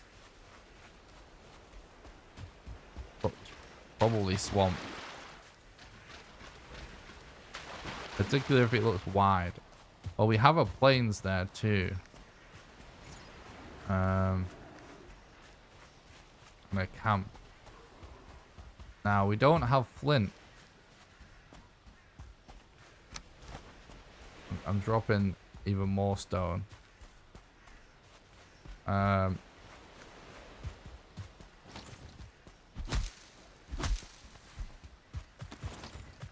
don't have flint, but I can see a fueling camp. Fueling camps. If they have tanning racks. We'll drop flint. In fact, there's a... Oh, we might as well put our bed inside this.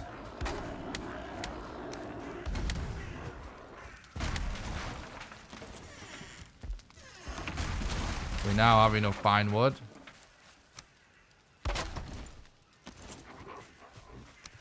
To go for bonfire.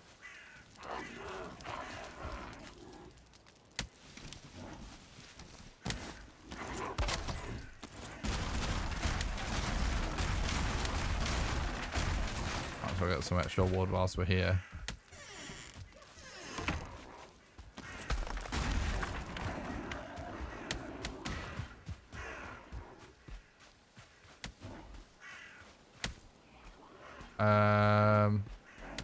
That's genuinely responding to the community as well. Do you follow the coast rather than run straight into the island because you can see further when looking for the biomes? Yeah, exactly. And it's also because my main priority right now is finding a swamp. And swamps spawn on the coast, so we're more likely to find them as being on the coast.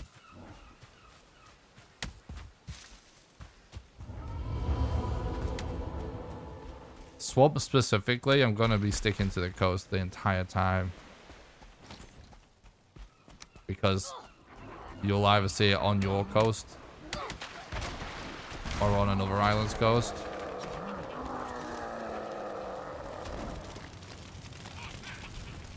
Alright, so that was a lot, what we just did. We're going to relog now to top it off. So, tanning racks obviously require flint, and we need flint. Destroying like mobs tanning racks, it's same for bonfires, so destroying anything, it returns less mats than if you made it, but you will get some of the mats. So I placed a workbench on the edge of that village, which would allow me to instantly deconstruct.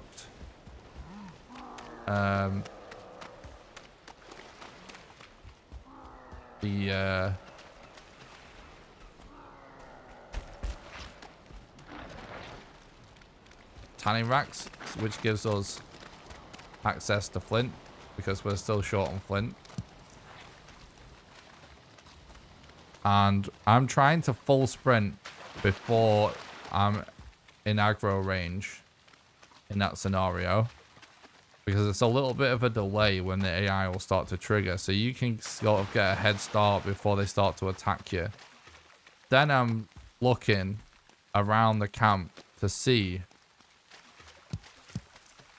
what enemies potentially have spears. And I'm trying to mainly focus on the enemies with spears and try not to walk close to too many of those. And I'm sort of like baiting the enemy by I can walk close to it if it hasn't started an attack animation, knowing that then if I instantly move away, it'll trigger an attack animation. And then obviously we just saw a totem as well. So we went straight to that. Then once I did a little bit of travel to put some land between us, I relogged. Because that relog was specifically to try and de-aggro. Now, relog in itself doesn't necessarily de-aggro. It resets the enemy's AI routine. So, if you was somewhere, like right next to an enemy,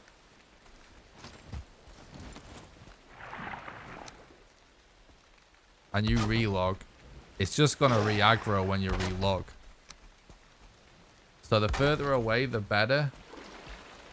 And if you can deny line of sight before the relog, the better. But if you can time it just right, they won't have moved very far by the time you're on your way out. We timed that one perfectly because we actually managed to de-aggro very quick. So that was perfect when it comes to dealing with fueling camps. That was absolutely perfect. We need antler picks here. Now, I would like to have everything, all the weapons and stuff crafted, but we're still waiting until we can make level 3 club before we make anything else, because we're going to wind up potentially wasting mats otherwise. So we'll just try and deal with it. We put a spawn on top of the crypt.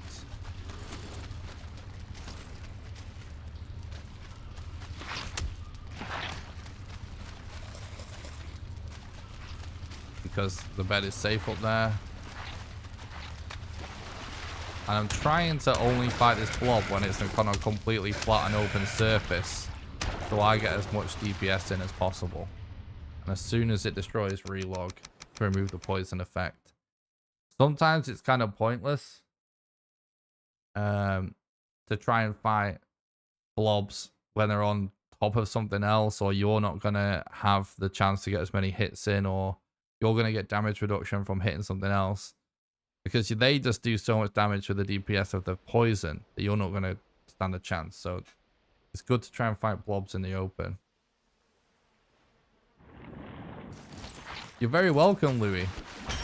I thought, like, yeah, I do try and listen to the community. I try and just do what I feel is the right thing to do most of the time. But sometimes, like, feedback from the community just...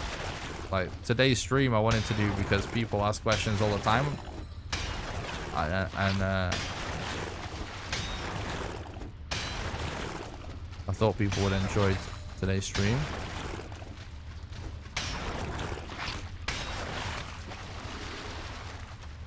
Just, yeah, based on what people have said. I think it's a good way to answer everyone's questions. And someone said about fine, I think mentioned earlier. Sorry if I haven't spoken to everyone as much as usual today. It's just, obviously, there's a lot for me to try and get in when I'm trying to explain everything. So it's hard for me to talk to everyone as much. But yeah, Fine said something about, I think Fine, or someone, and anyway, said something about nice to see me like changing it up or something. I do have several different ideas for speedrun streams that is still like speedrun streams, but we do something different like this one. And they could all become regular things if people enjoy it.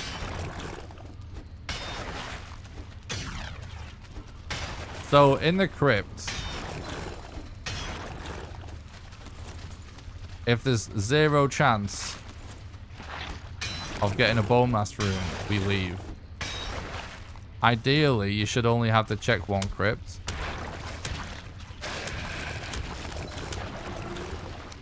Sometimes it just doesn't work out like that. You want to be trying to find the bone mass rune and loot all bones in 1 crypt. And most of the time we do manage to do that. But obviously, if we don't, we usually reset. So right now, I'm mostly listening. If I hear a corpse piles usually spawn in rooms where the bone mass rune can be. And obviously we do also want with the bones, but run away. Yeah, I kind of wish I didn't go through there now. I'll have to deal with him here.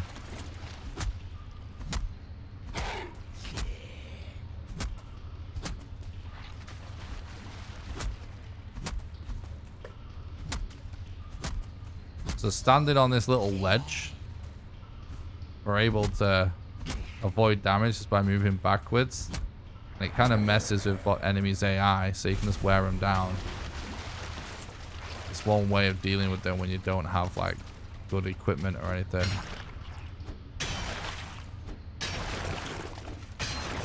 We're all getting withered bones, which is kind of nice.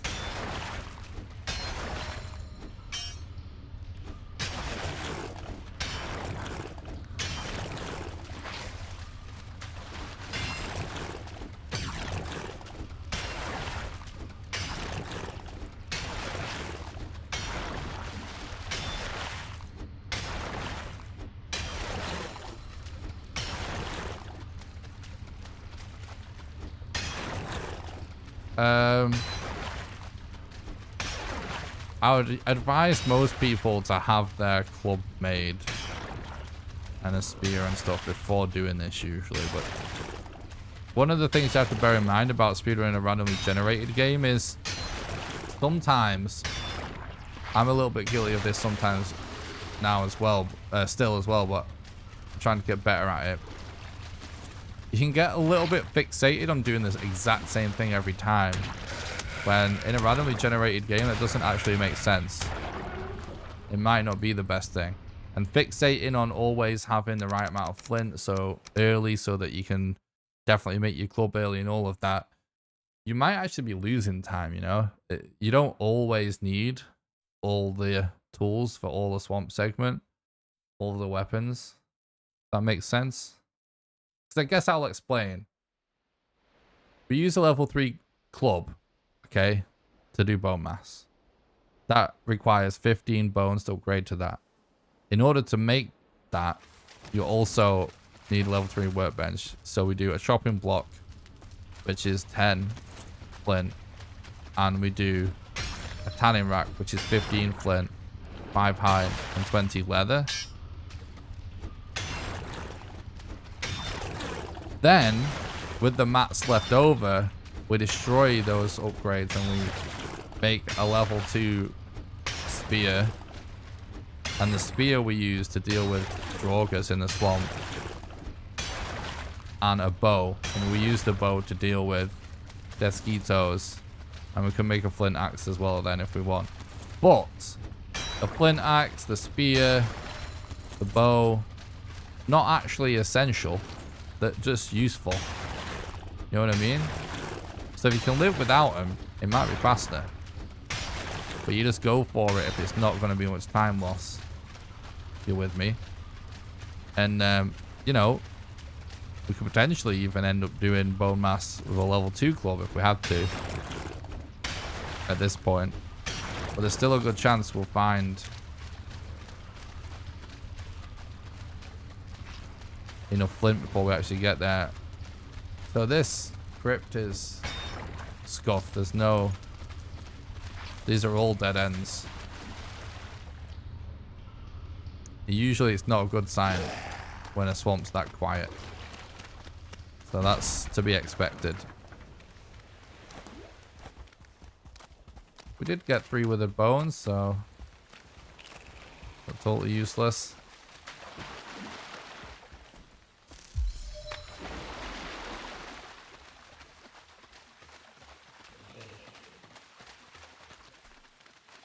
Okay, so these structures also have a chance to spawn a bone mass rune.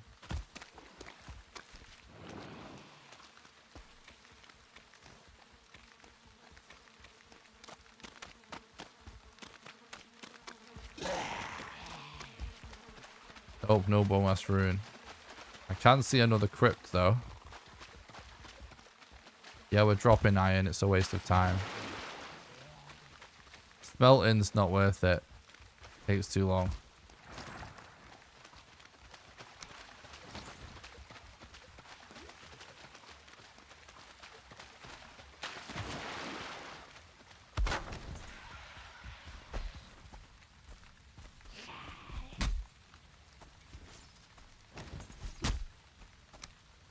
I just explained in great detail, right, that the weapons that the cell that we use for bone mass, that's the only enemy we actually needed a weapon for, and we make the level 3 club because there's essentially no time cost to it, because everything you need for it you just get whilst doing other things. It's just kind of scattered along the path.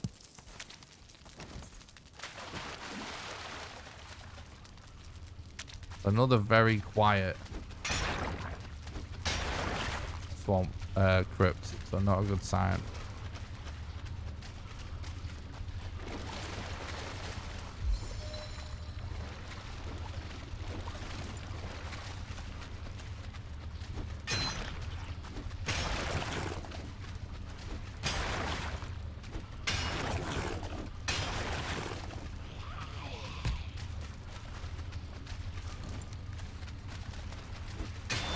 Hearing Drogas is potentially a good thing.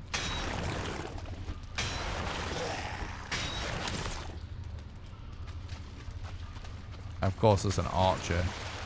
Oh, we might be dead. Nah. That's not a spawn anyway. It's just a random Droga.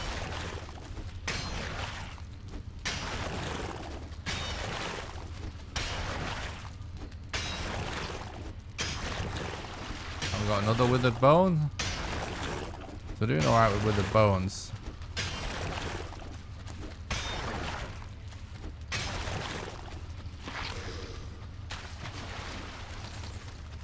Yeah, we might be dead here.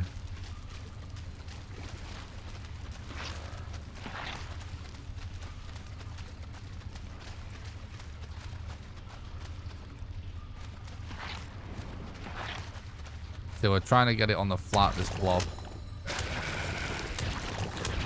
So don't miss. I think we can't survive that. Didn't have enough HP.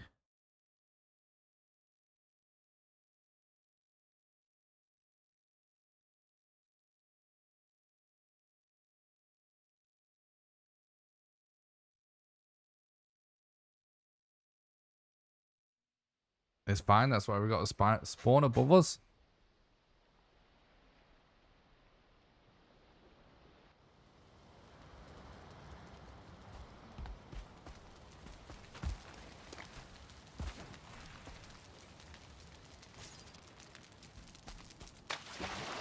So a lot of what you're seeing here is like the very reason why we reset when we reset, you know?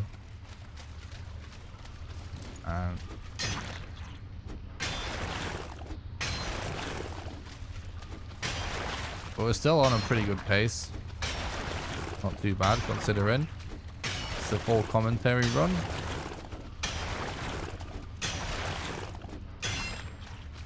Alright, this is the treasure room. Doesn't look like we've got a rune in here, which is a terrible sign. This is the best way to get ancient bark, by the way. is that you just get it whilst looking for other stuff. So now we officially can make bonfires, which is awesome. And we only need 3 with a bone. Based on the fact that I don't hear any corpse piles, I actually consider leaving soon.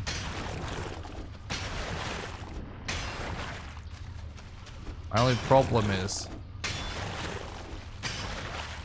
I still need the withered bones. Oh, one more withered bone. We're not leaving until we get this one more. If we can get 10 withered bones before we leave, we can potentially then just skip, like do quick checks for crypts without having to loot, or we can just check above ground structures.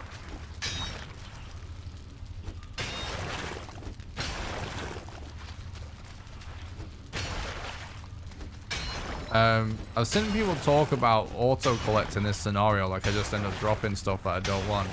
Yeah, that's because it's nice to passively get the extra leather and to auto collect the withered bones to not have to think about it, because those are so important. If you leave those behind, you're really messing up. Whereas carrying a little iron is no big deal. Just drop it. Quickly check that, because some extra arrows are always nice. Boom. It's everything we need. It's inside crypts technically. It's just be nice to actually get a bonus location, obviously.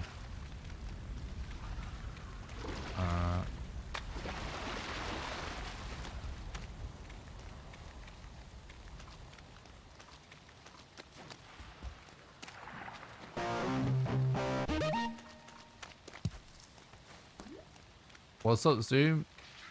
Thanks a lot for the follow on Twitch. I appreciate it, mate. I hope you're doing good. Uh-oh.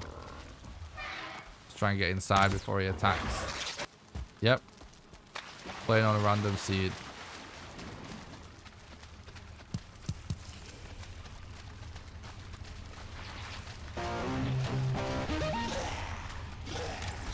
There's an archer there. Here or corpse pile?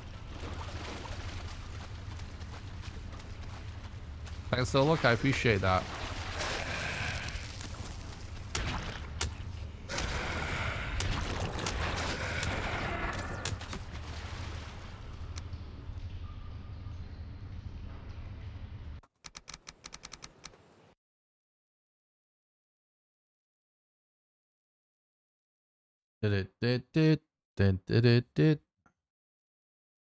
Yeah, so I'm just going out of my way to just do full commentary runs today, so it's not full sweaty. It's going to be hard to. I'm trying to play my best whilst doing it, and I'm still going to go for record if we're on pace for it, but I'm just doing less resets than usual. No resets, but just less, and then like, because I'll be a bit distracted from all the commentary, I'm probably not going to play my best, but I'm just going to prioritize commentary today. And just to try and explain the run as much as possible.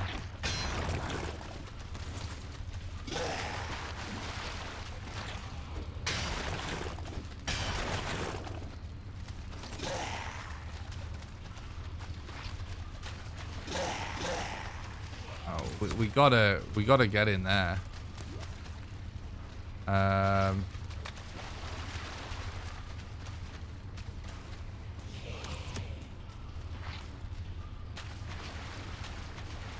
It's not worth it, I don't think.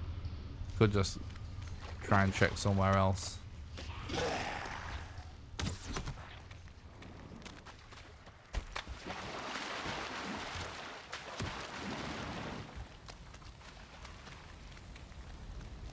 We'd have to kill that archer, and we don't have a spear. Yep, this was the right call. Sometimes you just gotta think, like, cut your losses, you know, like, we already have everything we need out of a crypt. We just need a rune. We might, like, my decision making here was This is a big swamp with lots of structures, so there's, and we've seen multiple above ground structures already, right? So, so there's a good chance that we'll find more above ground structures, and they can spawn runes.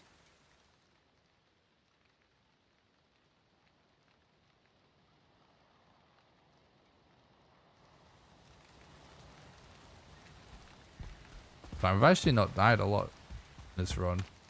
Been alright considering we're doing full commentary.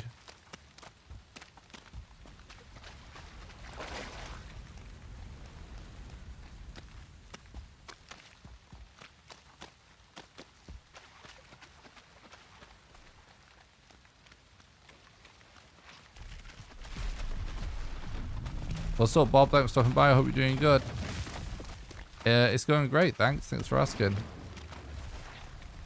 Focusing more on doing a lot of commentary to explain the run to people today, rather than just resetting for the best possible scenario.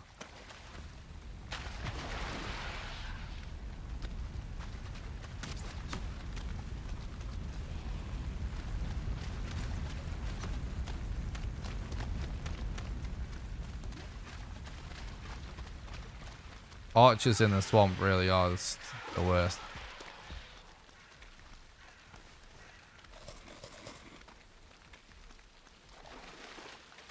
Okay.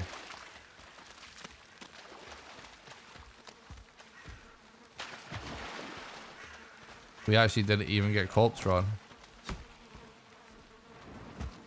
Bone mass is actually here. Hell yeah.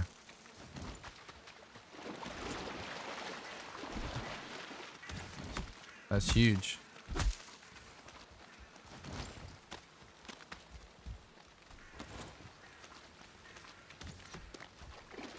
Is that a meadows?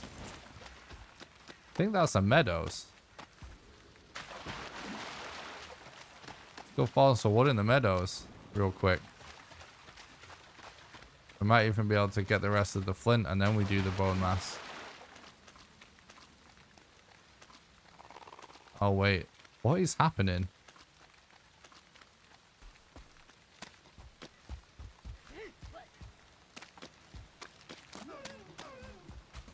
Also a plains.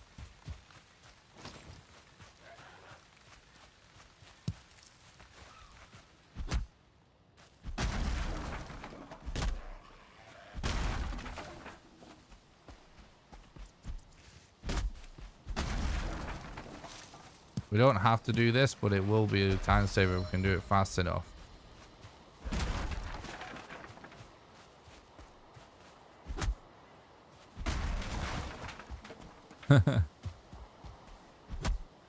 Yeah, it is meadows, just next to a plains.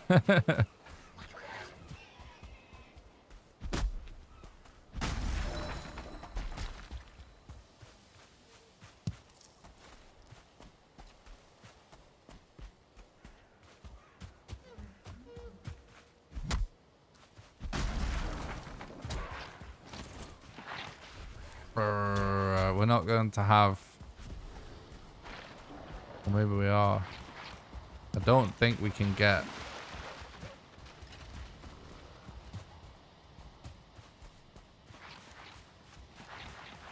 Man.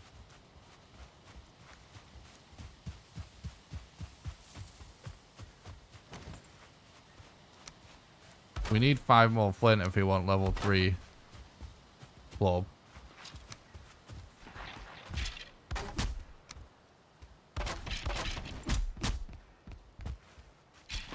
What?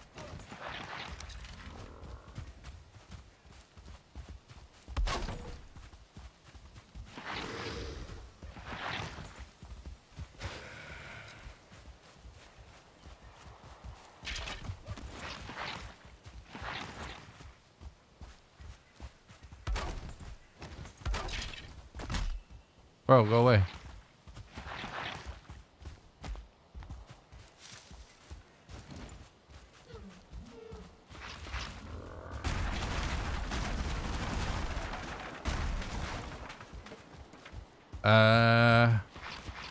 We could just go for it with level 3, or we could try and check the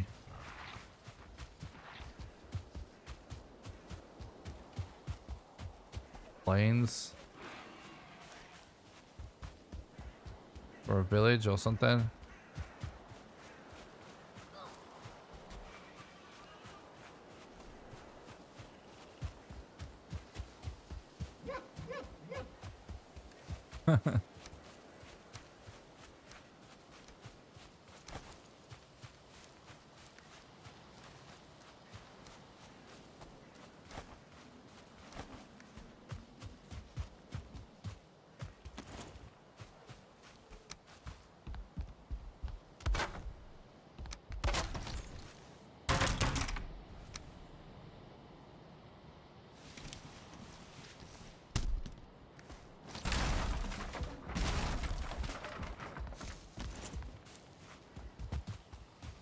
We might be able to find a coastline.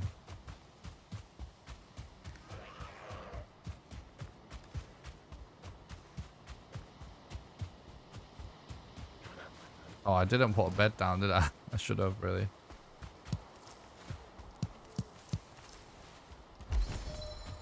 It doesn't matter. We should probably just go back.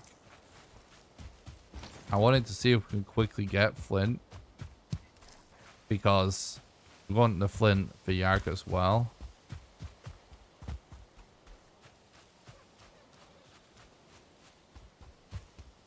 Oh no, is that might be coast. That might be coast right there. I see a serious lack of trees over there.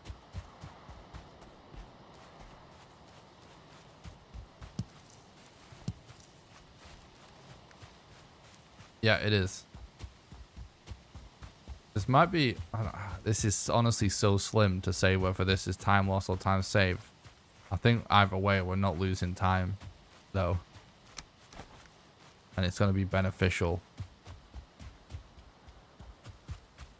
to have level 3 club either way. That didn't take that long to get this stuff in here. It is faster with level 3 club.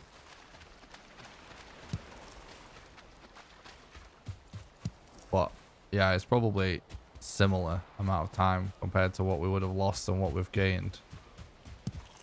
But this just will be easier.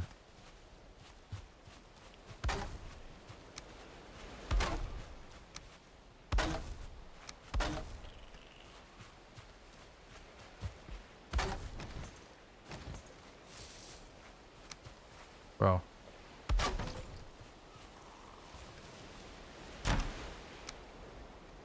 Okay, so we upgrade the club. Destroy the tanning rack. Make the flint spear.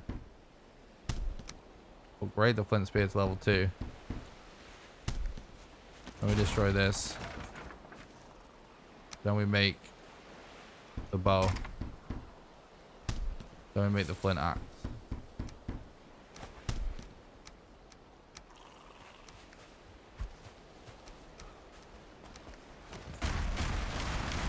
And the reason we waited is we would need to collect even more flint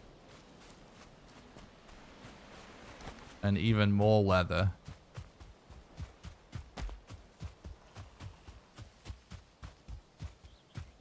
If we wanted to make those really early. Now, we could have made something earlier potentially. It'd not been a huge deal, but typically it's faster to wait to craft all the other weapons until after you've done level 3 club.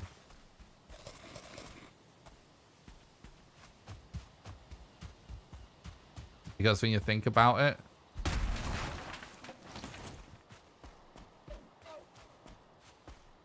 would Eat Pop have made sense there, since it would be up by the time Bowmass is done?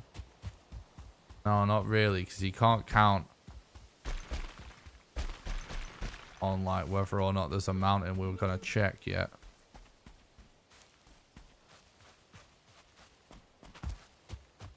That, for example,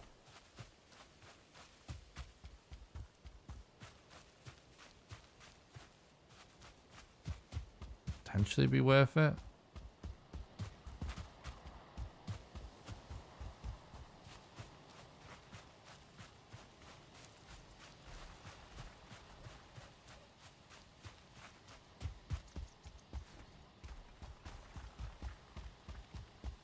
Nah, it's not worth it.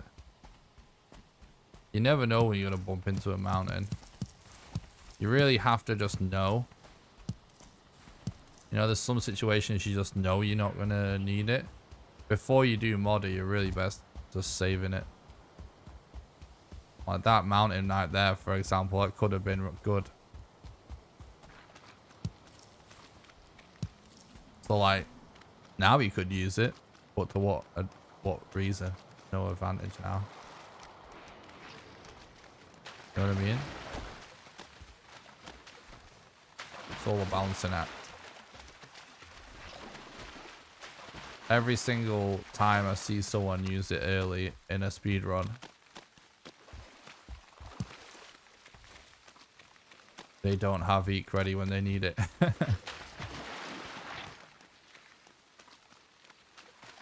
And every time I do it, same thing. But yeah, conceivably, if we knew for whatever reason,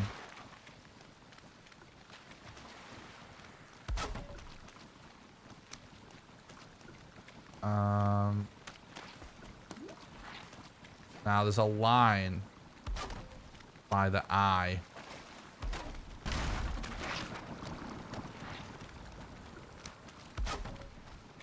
Oh my god, dude.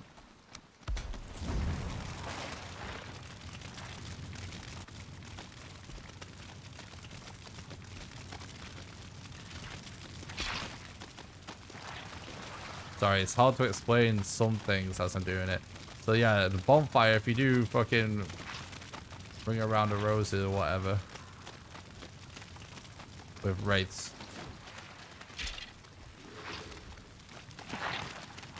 bonfire wrecks them.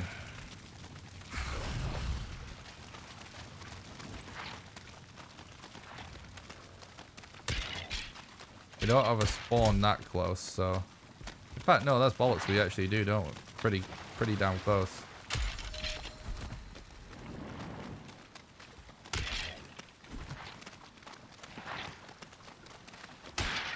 We do have level 3 club now, so we can do a lot more damage.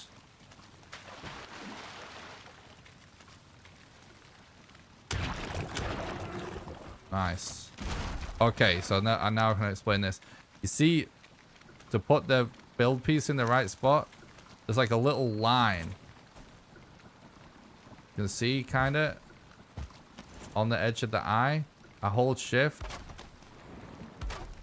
and I just place it there.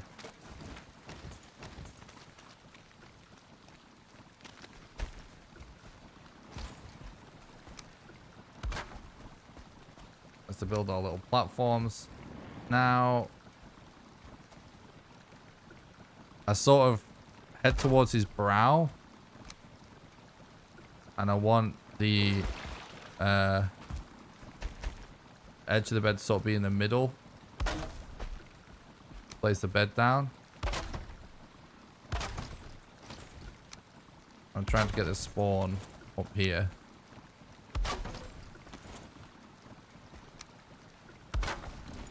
Very cool content. Been watching as I dip my toe into speedrun. So helpful. Awesome, Jimmy. I'm glad you enjoy it. Thanks, dude. Thanks for checking out the content. Oh, I hope it helps.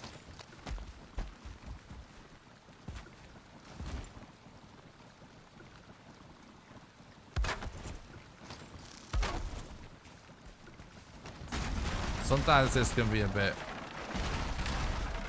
fiddly. A stream with commentary is perfect. Oh, thanks, Jimmy. I appreciate that. I will do this more often. Obviously, I can't do it all the time because it's harder to get good runs when I'm doing this. It's a little bit distracting. But I'm definitely willing to do this for you guys. Just to help some people out from time to time. Especially if people enjoy the stream and support the stream today.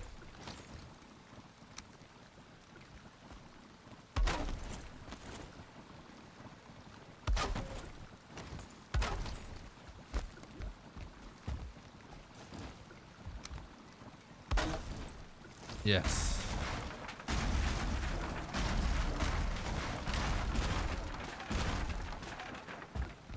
Now, if you build 2 clubs, technically you don't even need to do this because it won't even need repairing.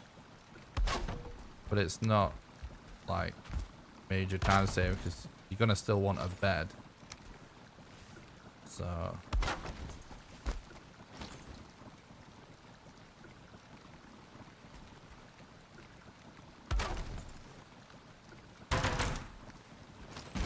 let me test this. No, it does want that apparently. All right. I could have done this faster.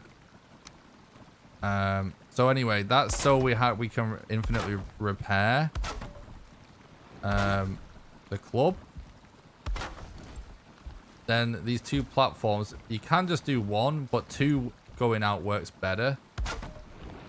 Gives you a better angle and bow mass. Then I'm just placing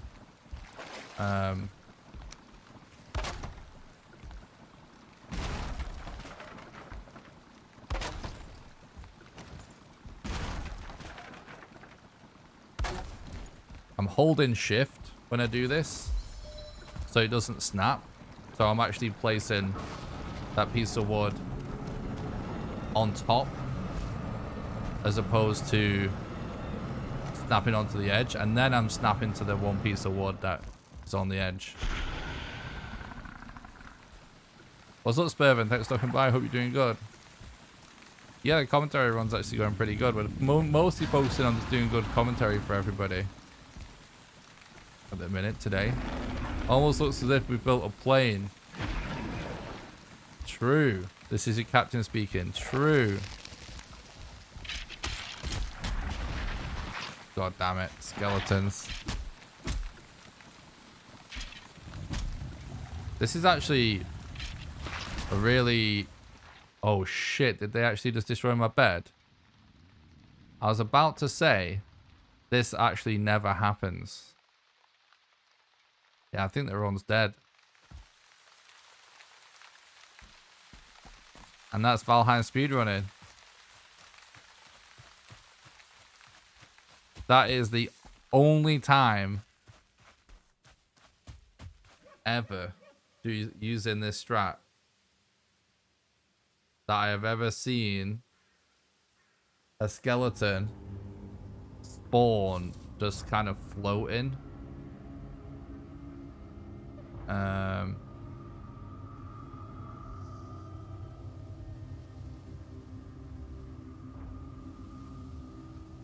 GG though.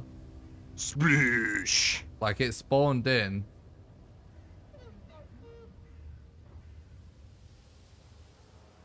Actually almost on the vertical slope next to my bed. That's the only time I've ever seen them spawn.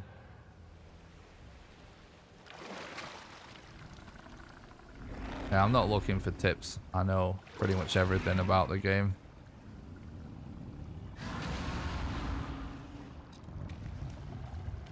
This isn't a situation to prepare for. It never happens. It's super weird. Like, skeletons never spawn like that. Look. It's sort of floating there.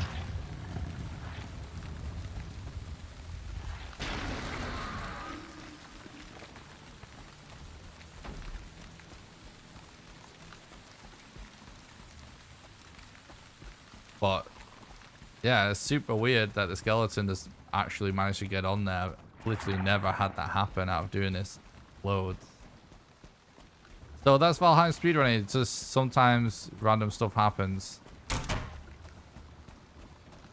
Yeah, it's literally the first time in tons of attempts that I've ever had my bed destroyed in this position.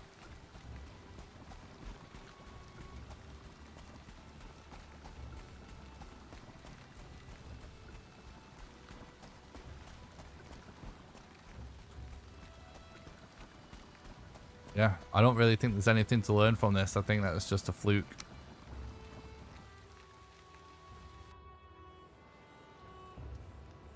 Yeah, exactly. Sometimes maybe a blob gets up and the skeleton might end up like in an eye or something.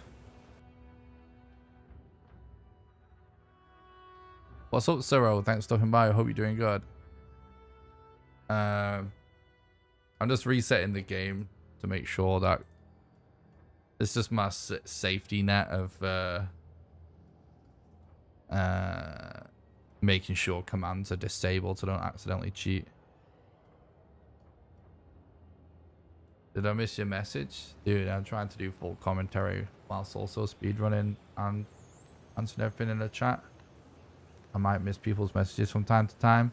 Hello, nice to see you. I'll pop in and go straight to sleep. Many kind regards from Leipzig, Germany. Have a nice evening. Thanks, Ida. I appreciate that.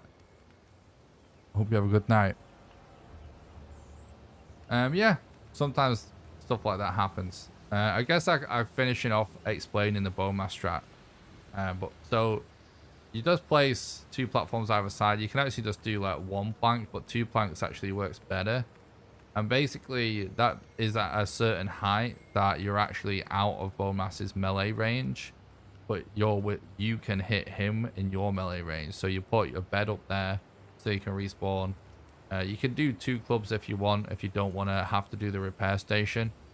But you can put a repair station as well, so you can repair the club, and then you're able to just survive the poison for long periods of time by using corpse run, and then you just keep hitting him over and over and respawning and hitting him, and then repair if you need to or change to your other club.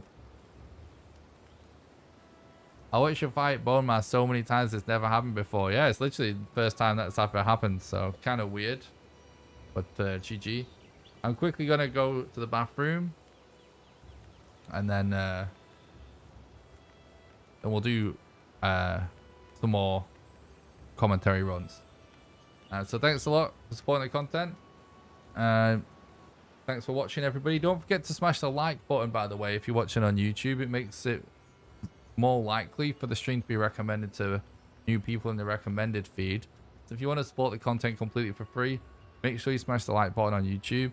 If you're watching on Twitch and you want to support for free, just do exclamation YouTube or click the link in the description to the YouTube channel and go smash the like on the live stream on YouTube, and then you can go back to watching on Twitch. It really helps. You can also join the Discord, exclamation Discord, and I stream on Twitch and YouTube at the same time. So if you're watching on YouTube and you'd rather watch on Twitch, there's a link in the description to the Twitch channel. All right, I'll be right back. I'll go to the bathroom and we'll do some more runs. Don't go anywhere.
Hi, Ida.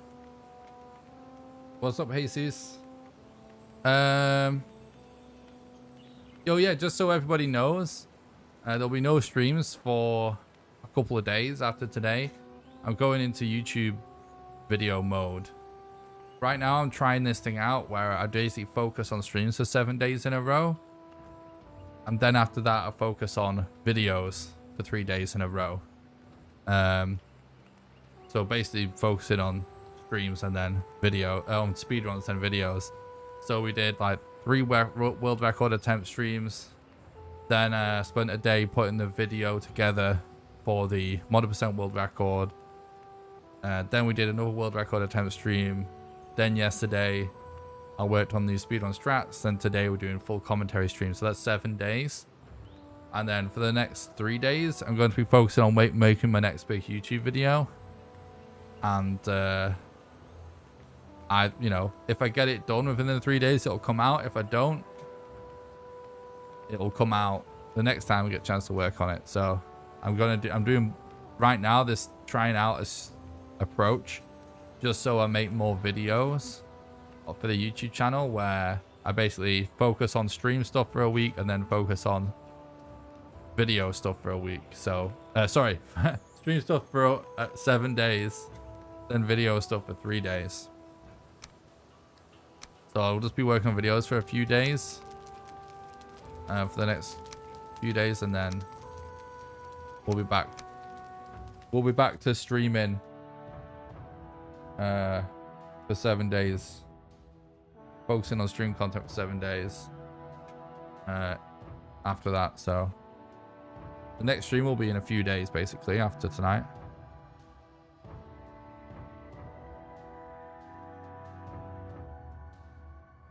Right, so we start a new run.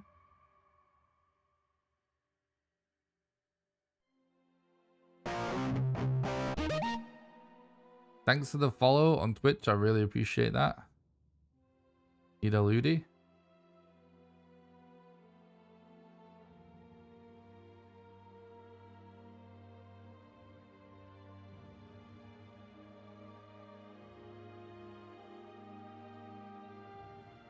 What's up, AK? What's up, Raccoons?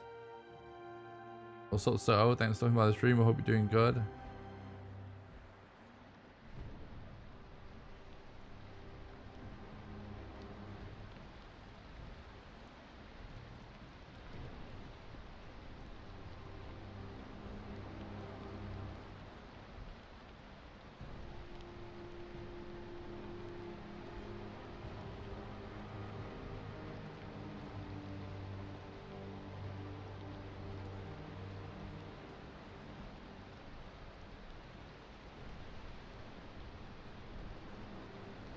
By the way, this month's members only video, I might share some strat testing for Valheim for members.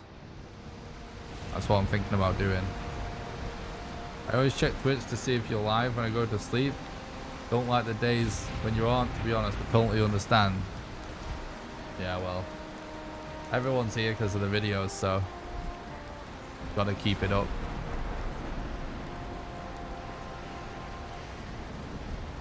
Trying to be the most productive for the community as a whole.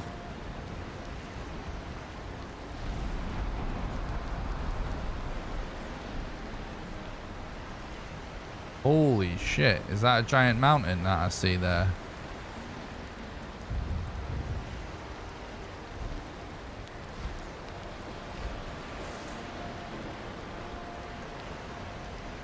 I think it is. Right, left of bone mass is what we need to remember.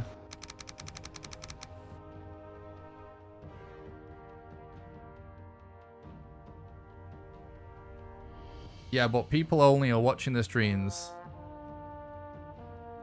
because of the videos. I know everybody always likes to say that I'm wrong about this, but it's a misunderstanding. I don't mean you guys only watch my videos. I mean, the only reason the YouTube algorithm likes me at all and I started getting any viewers at all is because of my videos. And just via that pure analytics and data on our community, I can see that we gain the vast majority of people from videos. And then, yeah, they might, because of the videos, discover the stream, and then they might mostly watch the stream. Do you know what I mean?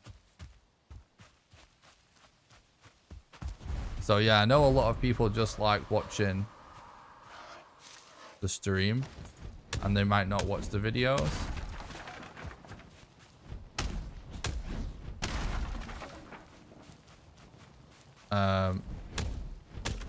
But the vast majority of people are here because either they saw a video that I made, or the YouTube algorithm recommended my content. And then everyone that's here because of Twitch finds the channel because we're high up in the Valheim category, and we're high up in the Valheim category because of all of the people that had my content recommended to them on YouTube.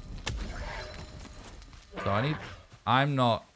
I'm trying to be equal parts streamer and YouTuber. I don't really consider myself just a streamer or just a YouTuber. I'm trying to just be a content creator, period. And most streamers that people watch, I guess, are basically just streamers, but they also make videos. I'm trying to fully do both. So I've got to spend a bit of time off stream. YouTube recommended me your stream and I never watched videos before. Yeah, that's it. The stream gets recommended because my YouTube videos get me in the algorithm, essentially. Do you ever have Valheim dreams? When I play before bed, I have dreams like a medieval knight trying to defend a castle from invasion. What's with Kayleen? Thanks for stopping by. I hope you're doing good. Yeah, sometimes I do, yeah. Hope that's not a workbench.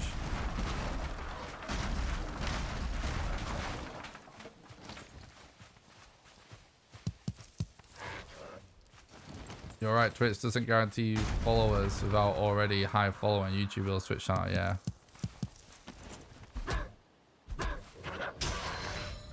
I streamed for about 6 years. So like 10 or less viewers, and then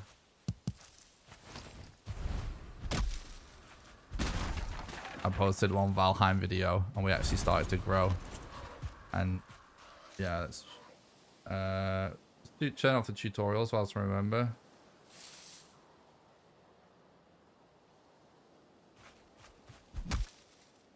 Anyway, it's been a year of growth since then. It's crazy, 45 viewers on Twitch is at the top levels Nick ever got when he was a Twitch affiliate. Oh, I never got to that naturally, I don't think. I was hosts if we did get to that before.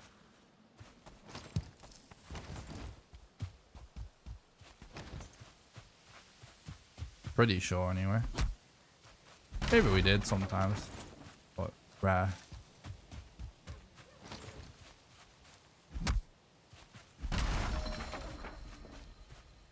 We do grow because of Twitch now, but that's because we're higher up the category, you know, like we're towards the top of Valheim. Whereas we wouldn't be towards the top of Valheim if it wasn't for the videos, if that makes sense. Anyway, you guys understand. There was something else somebody said. I typed in Valheim speedruns and you're almost every result, yeah.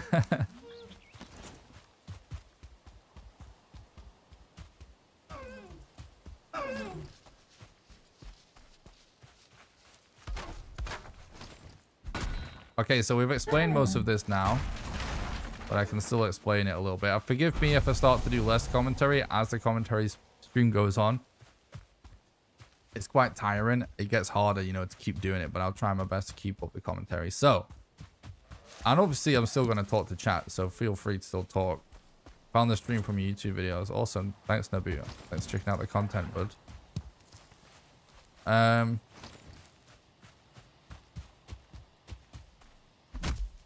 I just really want to make sure I make more videos this year, because I'm hoping that's like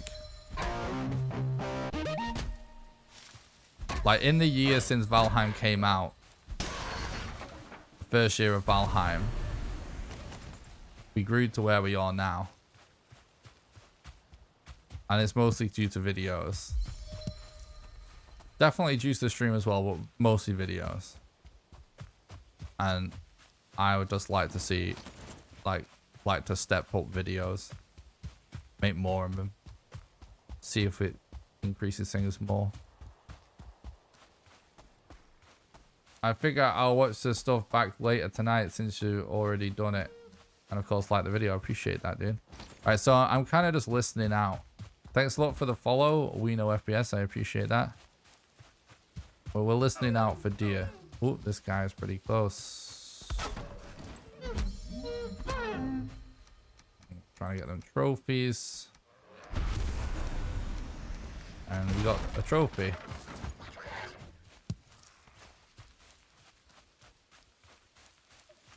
So now we're prioritizing rock.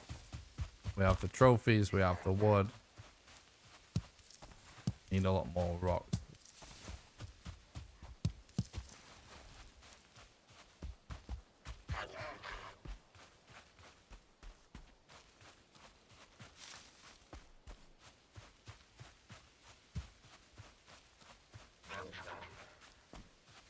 Thanks, Ida. I appreciate that. Have a good night. Yeah, you can always... all of the streams are permanently archived on my YouTube channel. I stream on Twitch and YouTube at the same time. They're all permanently archived on the YouTube channel. So if you guys ever miss any streams and you want to watch the videos, you can watch them all on YouTube. I highly recommend subscribing to the channel to don't miss any VODs. And I post all my PBs and world records and challenge videos. Crazy challenge videos and the occasional guide as well. And you'll start to see more soon. TM.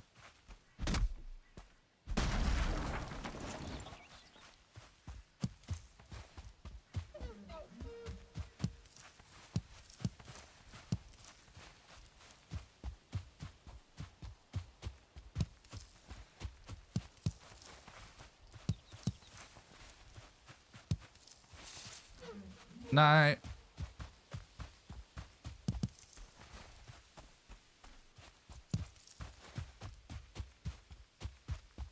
So like I said, you know, you can have a pretty meta Ethereum fight with about 30 rocks, but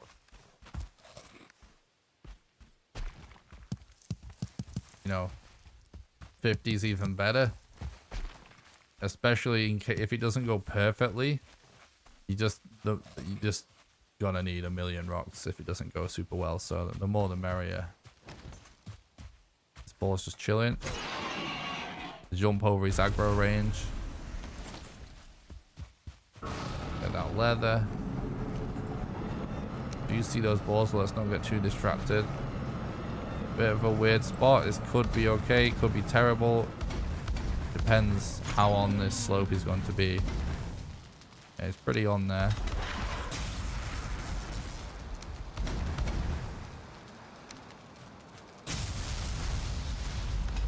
He stayed on some kind of fire for a while, so we place to explain. I'm waiting to bait him to attack. So there's a guaranteed amount of time between his next attack. As he's spawning in, we use those sparkles to judge where he's going to spawn, and we fill that area usually in a sort of circle pattern with fires, because the more fires, the more fire DPS. Then after he spawned in, we change to repair mode and we repair those fires as he's standing on them, so they last even longer and we get even more DPS. And hopefully, we hope he just stays there the whole time, but he can move off, and if he moves off, we just start to place more fires underneath him. And we dodge roll all of the attacks. We can take a couple of hits, but we try and dodge roll as much of it as we can. That coal wood we got from the lean-to obviously can be used for bonfires as well.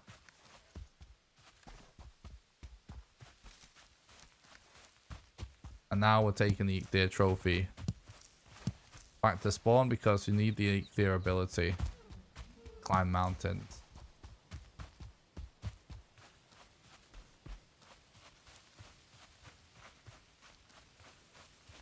I don't mind people speaking other languages in the chat. Personally, I just don't understand what you're saying, that's all. So if you're trying to talk to me, I only understand English. But I do allow people to post other languages in the chat because I understand that it's just going to happen. So I don't... So it's okay. People post other languages. I just don't know what you're saying, that's all. So if you want to communicate with me, it'll have to be English. It's late.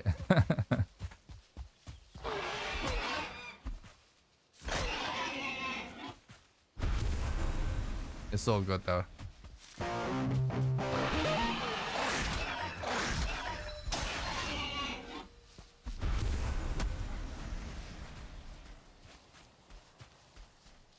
What's up, Steve? Thanks for the follow. I appreciate that, dude. Thanks for the follow on Twitch. There's quite a lot of leather early.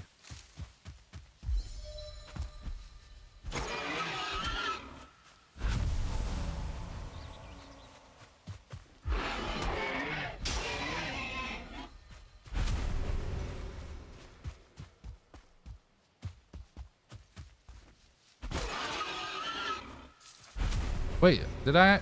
What? Did I walk straight past this guy? Where did he come from? I feel like he just came out of the ground or something.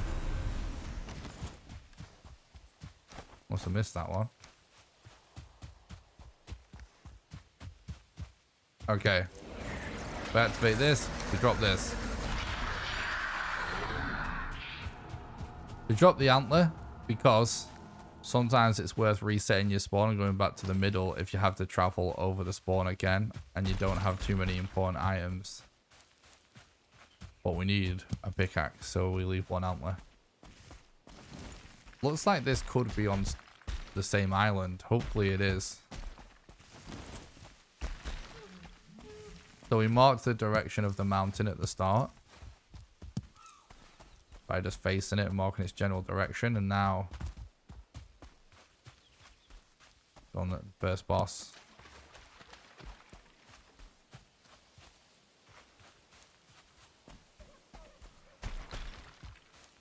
Bacon supply is plentiful. True. Morning, Henrik. Thanks for stopping by the stream. I hope you're doing good. Morning, the manager. Thanks for stopping by the stream. I hope you're doing good, bud. It's all good, Ida. Don't worry. Gucci. I understand.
So, leather for tanning rack. Flint.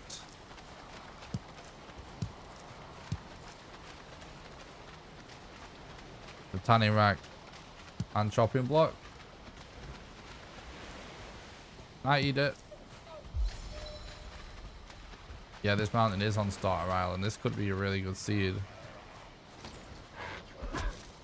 So the reason why we check early mountains is because if it's a big mountain like this one, there's actually a chance it has modder on the island, which is loads faster. That's the #1 reason we're checking them now.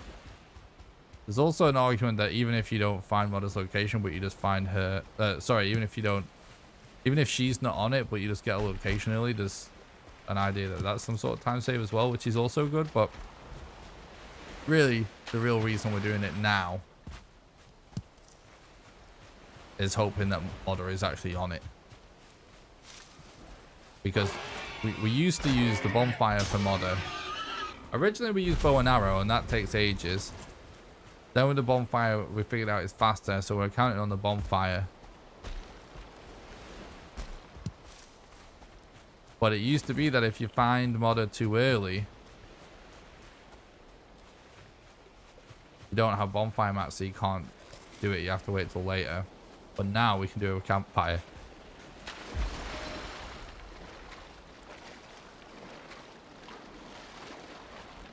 Excuse me. Yeah, now we can kill her with a campfire. Which means we can defeat her right away if we do find her. Yeah, that's why you don't get an early rested buff. No time save, simple. Relogs remove rested buffs.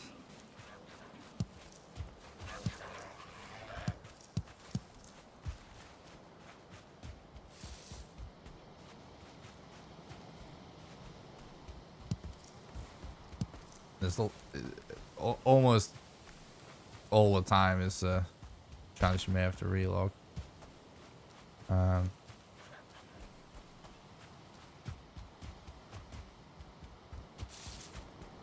Rested buffs are best if you get an early Modder.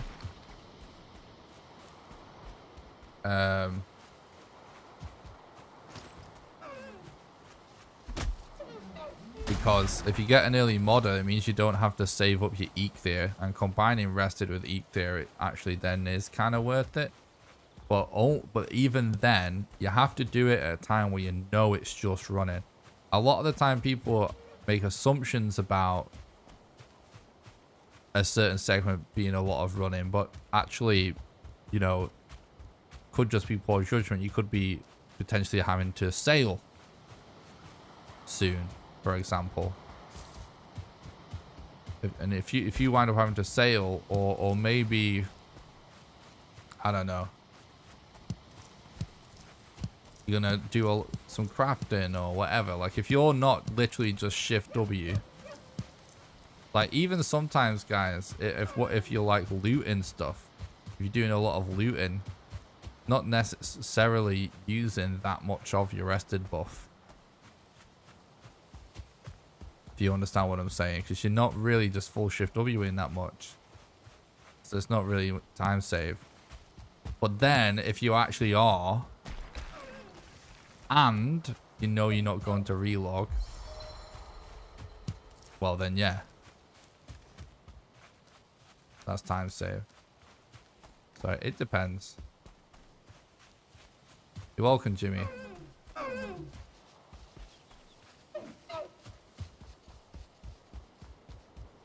So this mountain looks huge, but this bit looks small. So we're checking, because we don't want to commit to this, and it maybe be a small mountain next to the big mountain that we saw. You know what I mean? So we're delaying it a bit. Why didn't you kill the deer near you? Still need one more hide. Because we don't actually kill deer to get hide most of the time. We kill deer to get trophies. And then, yeah, the hide's a bonus. But, yeah, see, look, that side of it is much bigger. So we go over there. So, to get level 3 club, we need 20 leather, 5 hide, and 25 flint, and 15 bones. The highest spawn rate for bones and leather is actually in troll caves.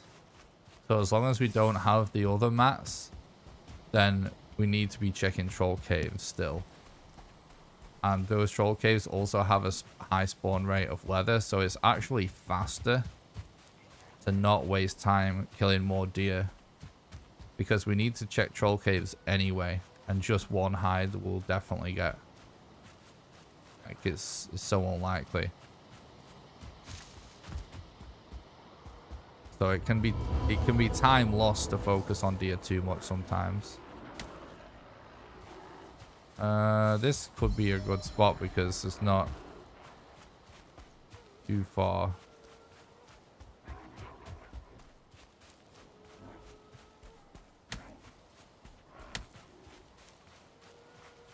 Now, I'm gonna keep going until it's a bit steeper.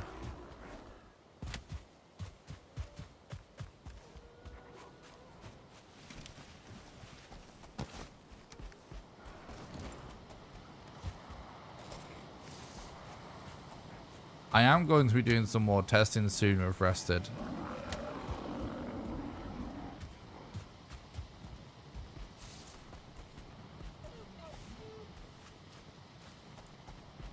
Maybe able to min-max it a little more, but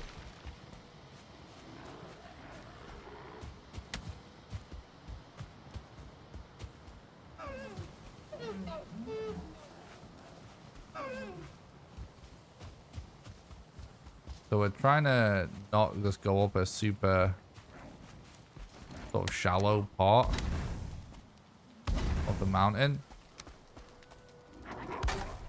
Oh, we've got a fucking brute. It's bullshit, dude. Oh, we don't have any left.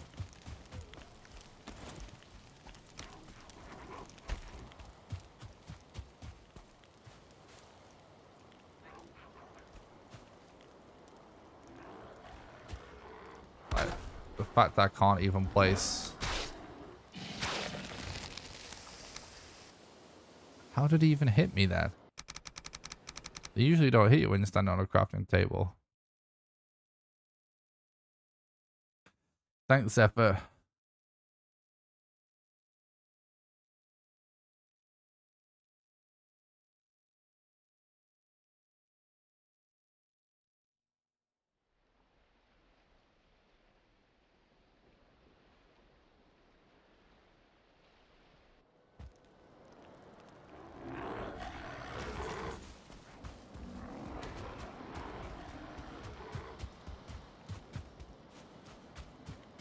I hate this situation.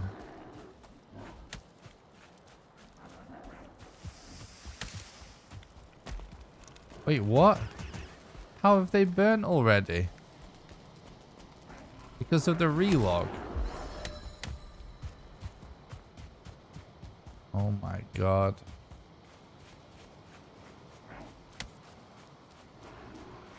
This mob RNG is toxic. Like, we're just going to be dead here any second. Because of the stones that they're going to throw at us.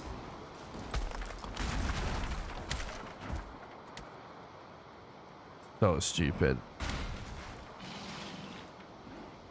I can't believe we got a brute and a shaman. Just as soon as we stepped into the Black Forest.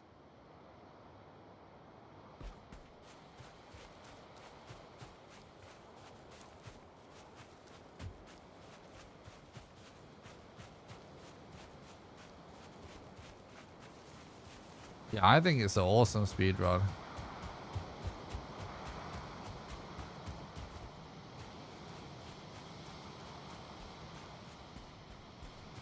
I think so I would just reset in that scenario usually.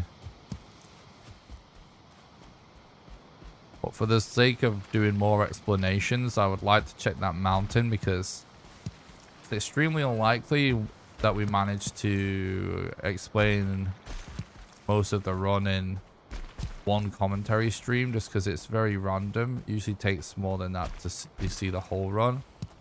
And if we actually do get a modder up there, we can actually at least get to the point where we've explained most of the run in one stream.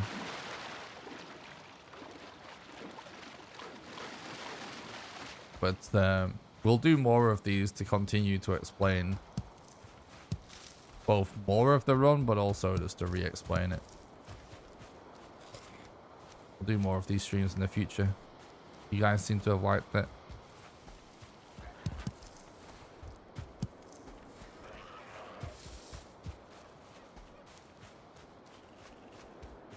Yeah, we could get lucky, yeah.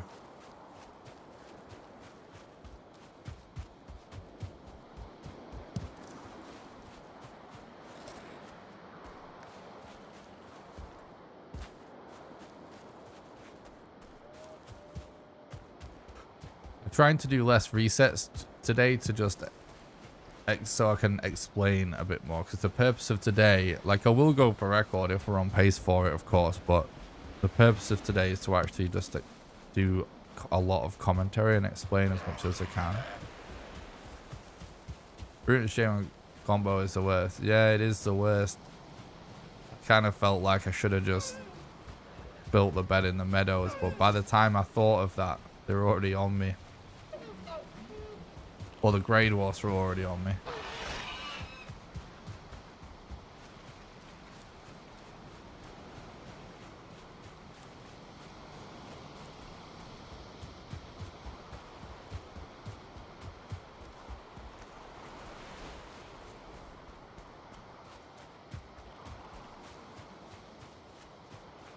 At least we got backup meat there.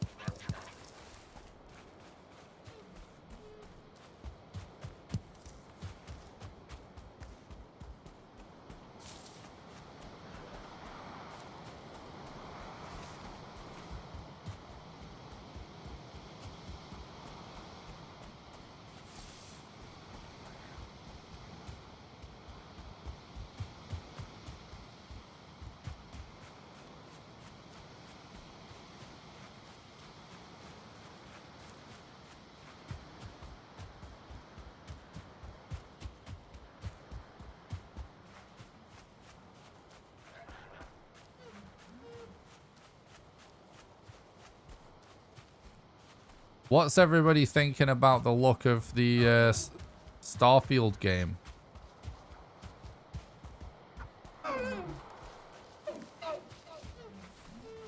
What's chat's opinion on it? Is people excited about it? They're not sure about it? Rock throwers or the mosquitoes? Which ones annoy you most? It actually might be rock throwers at this point. The mosquitoes can definitely be more frustrating in that they can kill more runs, but with a lot, when I play a lot, I'm usually dealing with the mosquitoes easily. It's just when I'm a bit rusty that mosquitoes are a problem for me, where there's nothing you can do about rock throwers. They just keep, I mean, you can have more HP, but in terms of gameplay, like, they're lasers.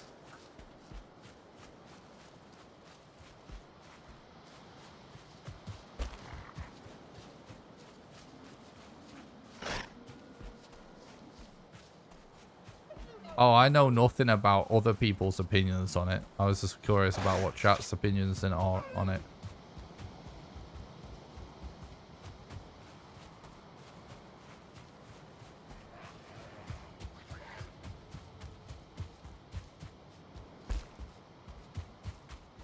True, Henrik.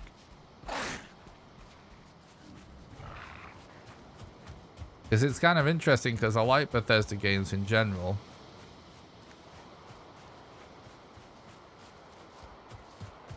And I really love Elite Dangerous. But I can't tell. I think it is a game I will get, but I don't know yet. I can't tell if it's something I will love, or if it's just going to be like something I play a little bit and never touch again.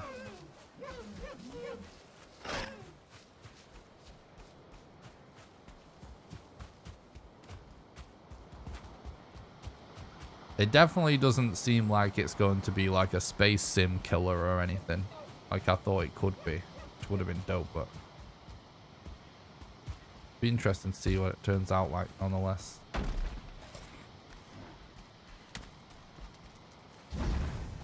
Oh, they're all gone now. So we'll get you, I guess.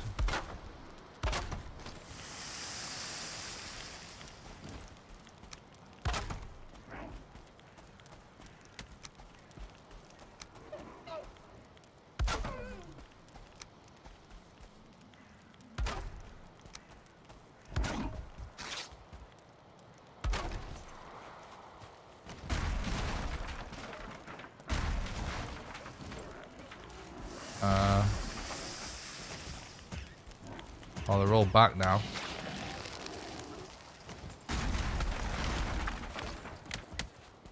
I think we're gonna full commit. I'll explain full commit in a sec. So, typically, right, if you check in a mountain, the odds are it's not gonna have modder on it. Yeah? So you're assuming you're just going up there to check for the rune. So you want to leave all your stuff at the bottom and just run up there with nothing and quickly check it. Fuck!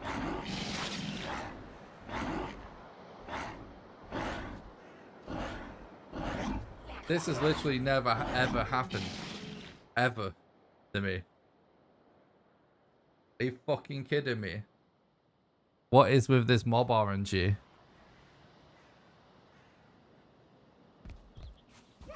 Right, so we don't even have a fucking eat clear now.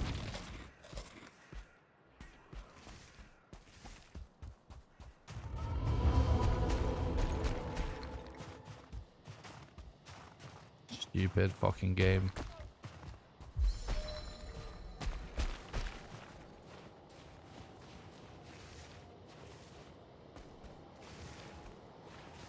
Anyway, as I was saying, you would normally assume, right,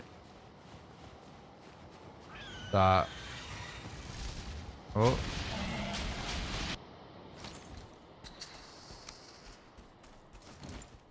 You just go in to check for a rune.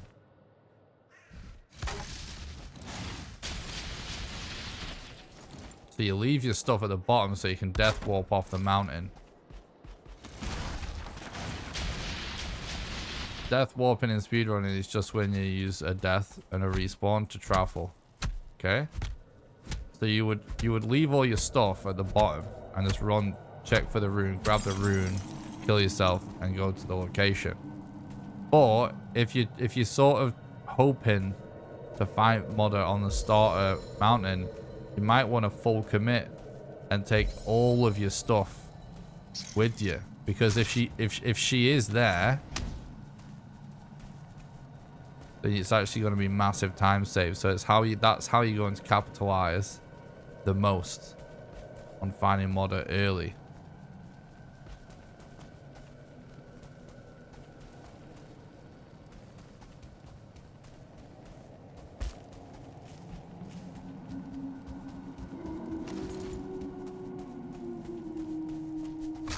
Oh, you're fucking sneaking up on me.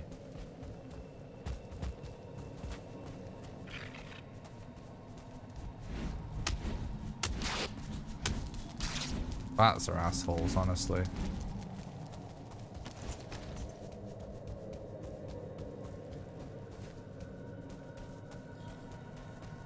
I want to corpse run.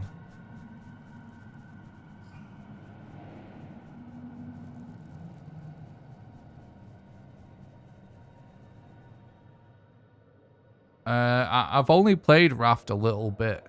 I never super got into it, but it does seem really good though. I've played most survival games. It's one of my favorite genres. But for just a lot of years, I just didn't really have time to play them a lot. So there's a lot of games that I liked that I've just not played a lot just because I just didn't have time. Especially since I've been a content creator, it's like I have time for the games to do content about. And then I don't have much time to play with anything else. There's some stuff I've just not played because I just don't have time. Well, I have played it, but I've not played it a lot. So just time.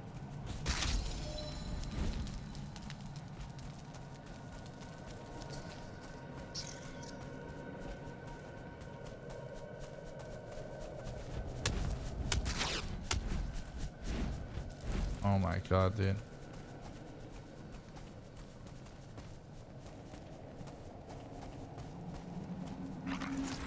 There's nothing there anyway.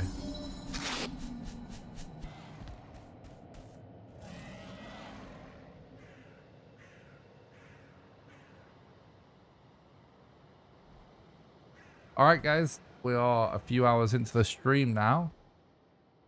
That's usually the point where I remind people of the various ways that you can support the content financially, because it is the financial support of our community that allows me to put so much time and effort into all these streams and videos for you guys.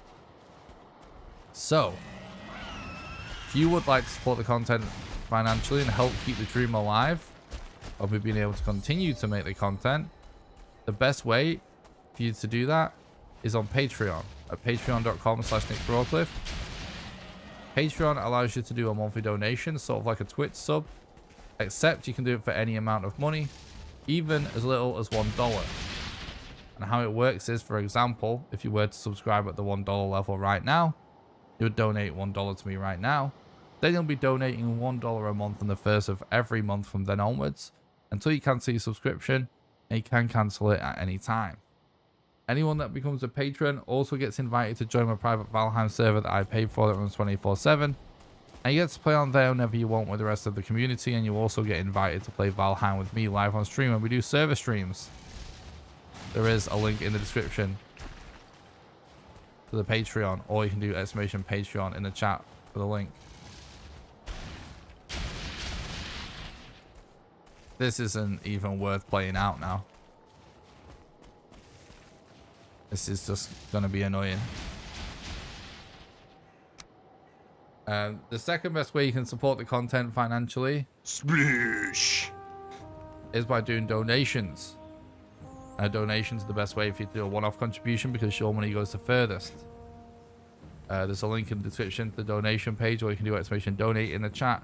And last but not least, you can support the content financially over on YouTube by doing super chats during the live streams, or by doing super chat, super comments, super thanks on any YouTube videos, or by clicking the join button below the stream and becoming a YouTube member. And members get access to monthly exclusive behind the scenes videos such as speedrun practice, or just casual gameplay, just like testing some theories and stuff like that, some vlogs. And also, don't forget to join the Discord. It's the #1 best way to make sure you don't miss any live streams or videos. !Discord in the chat for the invite. There's also an invite in the description. And I do stream on Twitch and YouTube at the same time, in case you haven't noticed already. So if you're watching on YouTube and you'd rather be watching on Twitch, there's a link in the description to the Twitch channel. Or you can do !Twitch in the chat.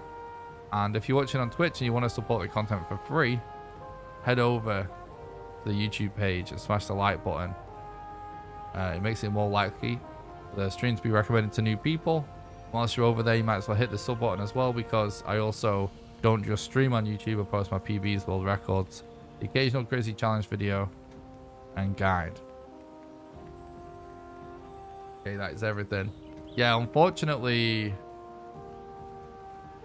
though, amazingly, those, like, we're getting super weird stuff today with mobs trying to do this commentary stuff.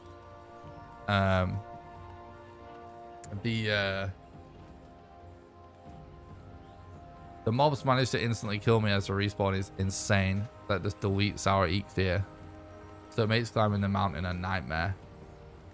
And then we also just got a Drake there as well, so it's just not worth it. And then, yeah, we even had a skeleton destroy the bed, so super insanely bad luck. But it's also bad luck, but it's also that, you know, it's hard to concentrate as much when I'm doing this much commentary, so the runs are just not going to be quite as smooth. But we have managed to explain a huge portion of the run today, haven't we, so far?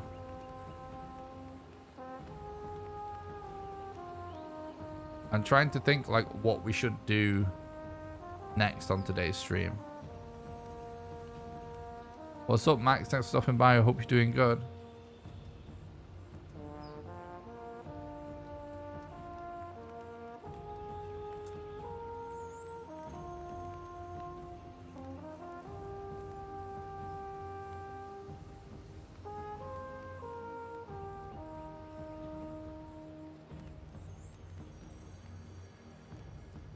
Because, you know, if we do more attempts and we're doing just more commentary, we are going to be repeating ourselves a lot.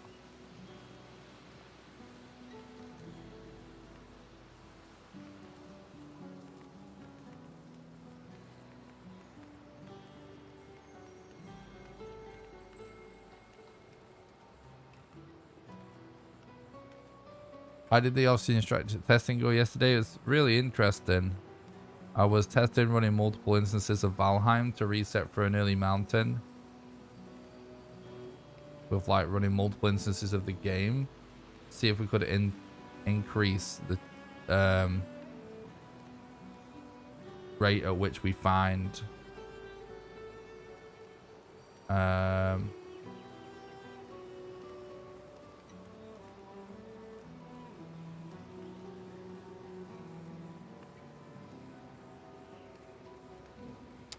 whatchamacallit? Well, the rate at which we find early modders.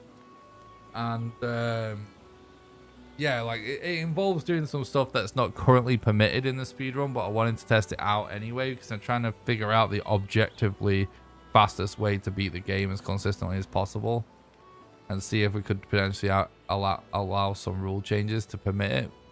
But I was testing running multiple instances, and now in my testing anyway, I calculated the average amount of time that it takes me to just play the game normally and reset for an early modder, and that was about 4 hours on average it has taken so far. Now granted, it's only happened a couple of times or maybe a few times so far since going for it, but on average it was about 4 hours. And then yesterday I just ran multiple instances of the game over and over and over and over again until I found an early modder, and I found early modders 3 times, and it averaged out to 1 hour.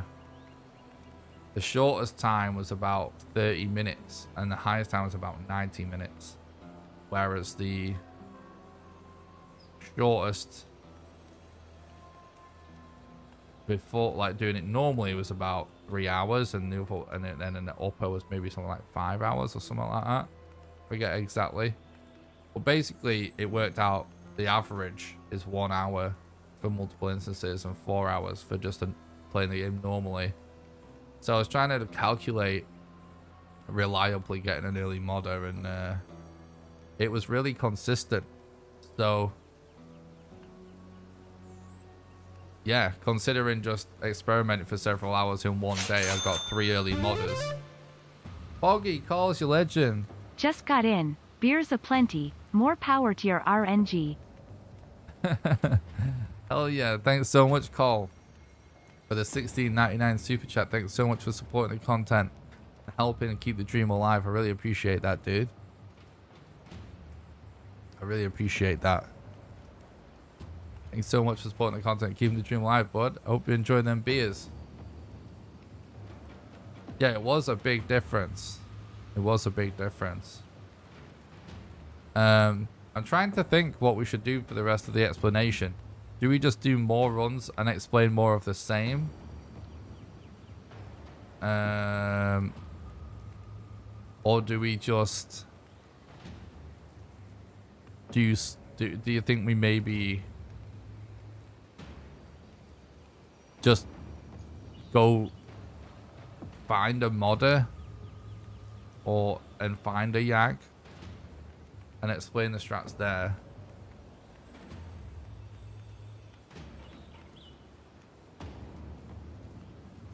But yeah, like I said, I've been testing running multiple instances, and I think it has a lot of potential.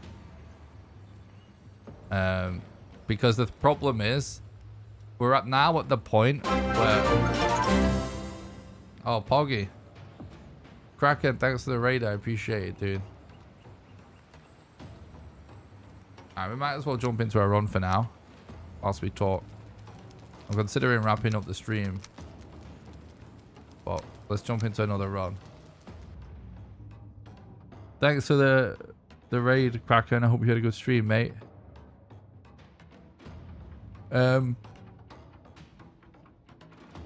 Like, I had an upset stomach yesterday, and I'm not sure how much sleep I got last night. Might get an earlier night. But what was I just saying? Oh yeah, multi-instance. Yeah, objectively the fastest way to beat the game right now is resetting for a modder on Starter Island. The only reason it's not being done, except for just me, is just because it's an insane time investment and a huge grind, but it just objectively is the fastest way. So I'm thinking, like, if we can develop some tools for multi-instance and allow, you know, maybe a couple of commands to be used during the intro, like just during the intro, it probably will be to great benefit of the speedrun community, because it would mean that people that don't have as much time to grind for early modders could do it. And it also would mean that when people are watching runs live, they're not spending as much time watching the intro and all this stuff. Because so basically you can just run Valheim over and over again, and I can run 6 versions of the game at the same time and put them in little windows on the screen. I'll quickly explain what I'm talking about. And what I'm doing is I'm using this is just a test, an experiment. I'm using the timescale command. So once it gets to this bit where as soon as we see the bird, I use timescale to pause it. And then I do that 6 times. Holy shit, that's a nice mountain. So I queue up 6 versions of the game, and then I go through them all individually. And I use timescale to skip through the text as well, and pause it when the bird appears. Then I use timescale during this animation to skip through the animation so we can do it faster, whilst looking for an early mountain. And I check for an early mountain, no early mountain, next instance. Skip through, skip through, skip through, no early mountain, next instance. And I do that 6 times. Right, so that's Right of Elder. Yeah, exactly, multi-box then.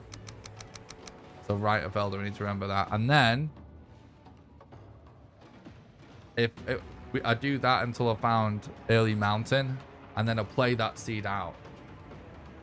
So basically, it's like resetting for early mountain, but just lots of instances of the game. So that allows me to batch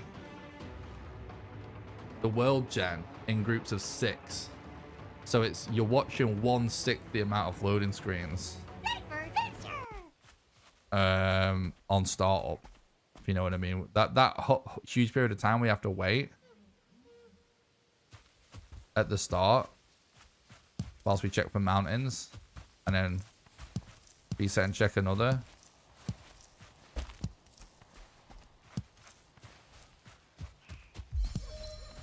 We're doing that like 6 times back to back.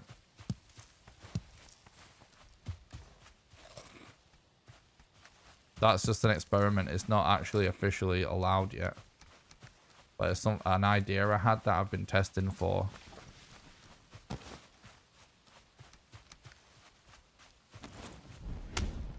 Because it's what people do in Minecraft, and I wanted to see if it's possible in Valheim, and it definitely is. In fact, for Minecraft speedrunners, people make macros and stuff for runners to be able to do that really quickly. And from my testing, we could totally make a similar thing for Valheim runners to simplify it for everybody. And if we just permitted the use of timescale during the intro animation, but not once the run starts, it would also allow to speed up the text bit and speed up searching for the mountain at the start, because all it does is speed up the bird animation at the end of the day. Like, there's not really any difference. You're allowed to skip the intro as it is anyway. You know what I'm saying? So my theory, I'm still testing it, so I'm not even ready to pitch it to anyone, any other moderators yet, but the theory is that we could change the rules to allow multi-instance, which doesn't really require a change in rules. It's just that if you're running multi-instance, you would have to make sure you record it to show the moderators, and basically the only change of rules that would be necessary is the use of timescale.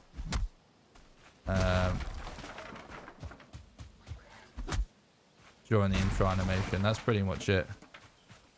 So roughly how many instances do you think it took to get 3 early modders yesterday? A lot.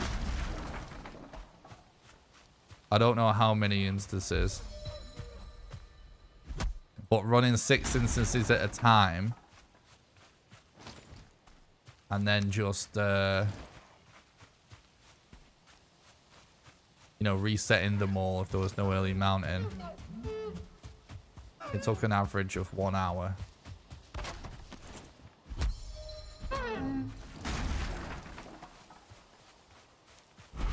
If I was to guess an average, I don't know. I don't know the average. I just don't know the average. It might have one time taken like 15 instances or something.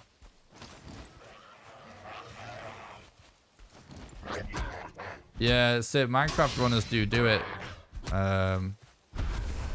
The only difference though that requires a change of rules is, like I said, they use a timescale to speed the process up and make it more effective.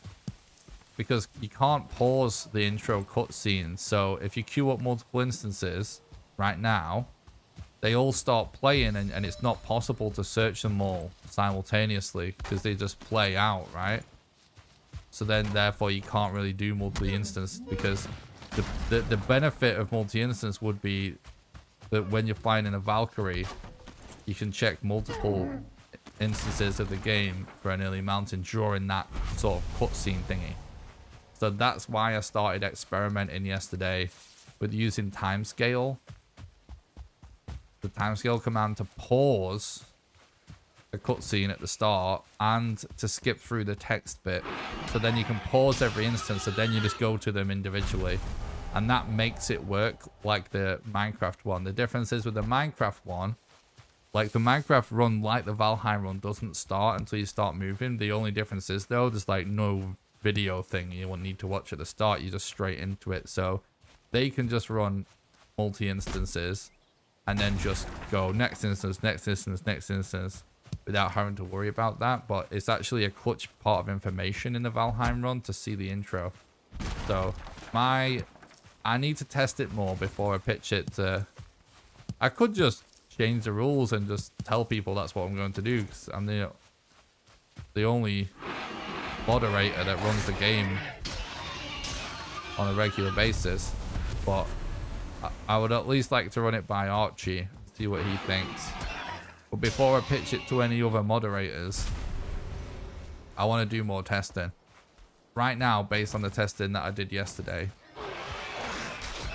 my suggestion would be that we change the rules to allow timescale commands to be used during the intro animation only.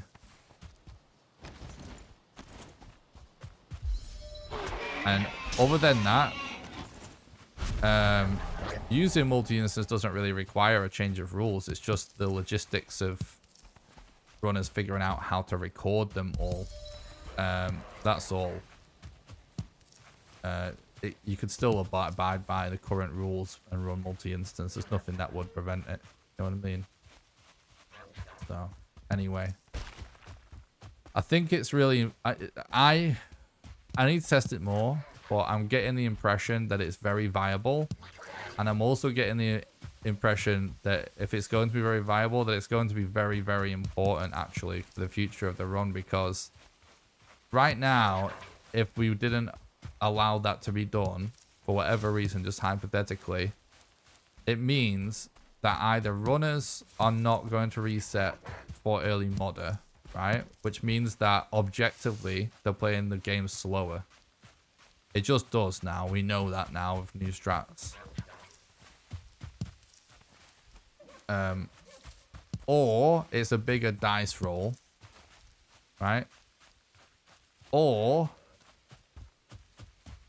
people like me are just, because it is the fastest way, they're just going to manually reset every single time on a single instance. And that's going to ruin the viewing experience for a lot of viewers, because they have to watch me reset on the main menu after a few seconds for 6 hours before I get a run going. Which I'm okay with that in principle. But what the issue that I have with that is, then no one's going to end up running the game for a top time eventually, because whilst that's something I have time to do, anyone that works a regular job that wants to also speedrun will never be able to do that. They just won't have time.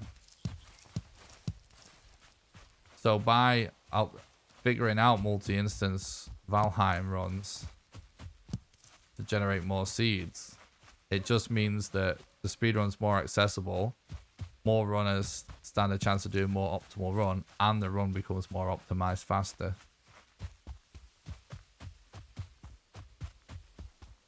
Ooh, my PC's stuttering a bit again. I want more rocks before we do this, because I want at least 30 rocks to have a optimal elite deer fight. But I just usually... I can't believe we can't find 3 more rocks.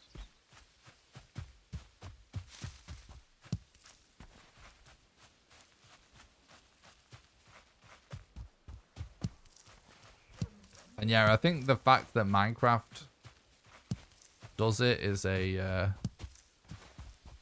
legit point to bring up, because it's done in Minecraft for the same reasons essentially, and in fact it's actually more important to do it in this game because you're talking about more time investment, right?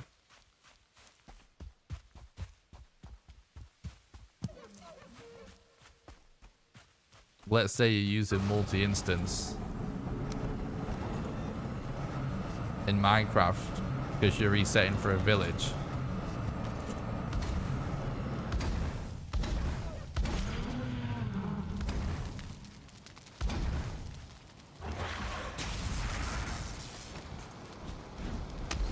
Like, you're doing that for, like, you know, if you're good at the game, sub 15-minute run or something.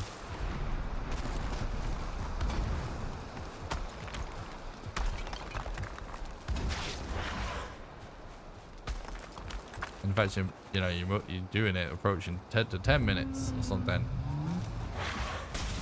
In Valheim, you know, you're talking about several hours, and something that could save potentially like an hour.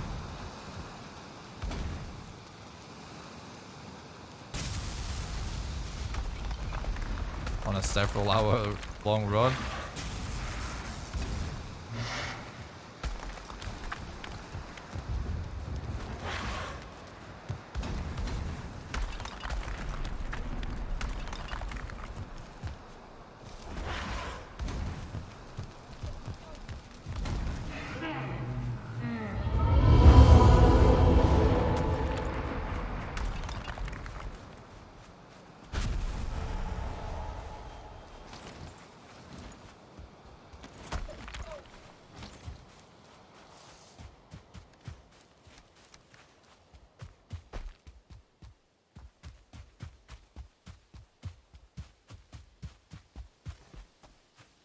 Should we just say I just do a normal attempt at the end of the full commentary segment of the stream?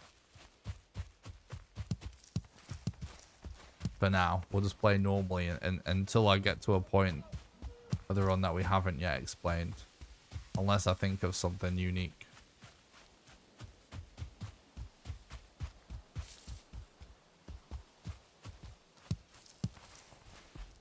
I think that might be a good thing to say and do. Say, like, we're officially, like... We've explained most of the run now so far today. I've explained this beginning part several times already, so I'm just going to do the run normally, and then once we get to a part that I haven't explained, I'll explain it. So particularly if we get to Modder or Yag.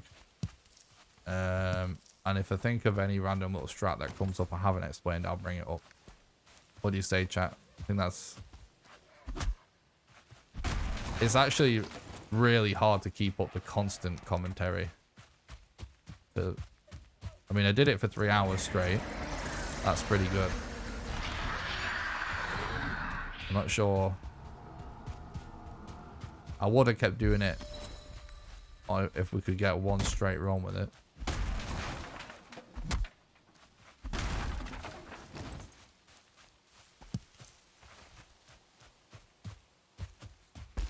I'm not sure if I can keep that up for much more than 3 hours at a time.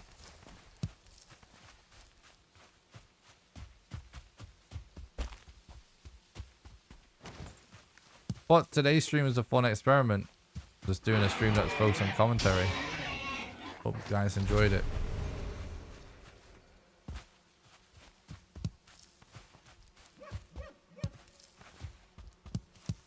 Yeah, I think we already made a good point today of doing a lot of commentary. We can still do this stream again where I just do commentary for as long as I can.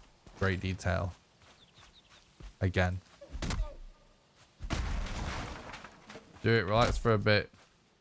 Bid to save me. Proceed to go back. Want the info? Yeah, yeah. Appreciate that. Thanks, Max.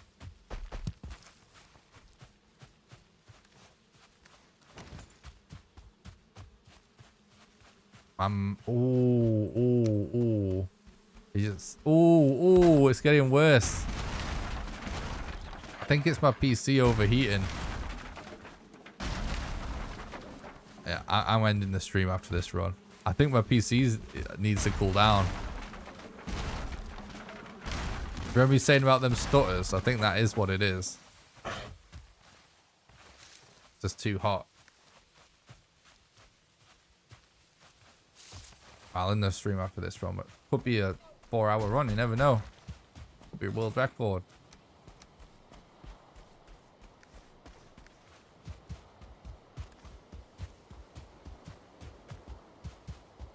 Yeah, exactly. The mountain did look decent.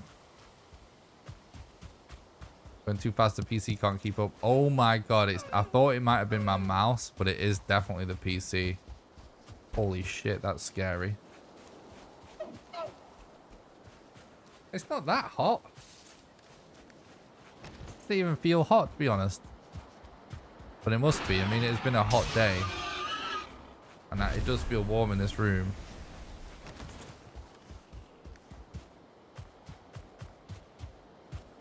But it's not crazy hot or anything. It's a touch.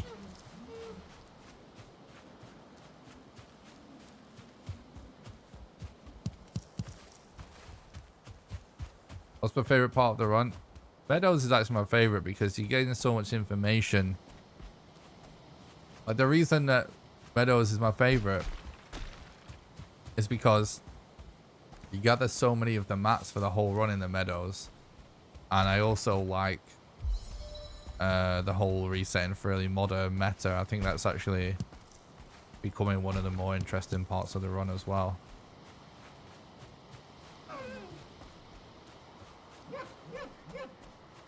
Yeah. Yeah, I have CPU-Z.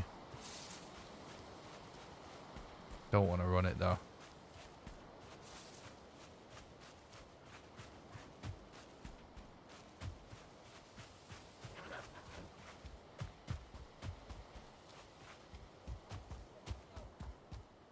But anyway, one last thing about multi-instance is my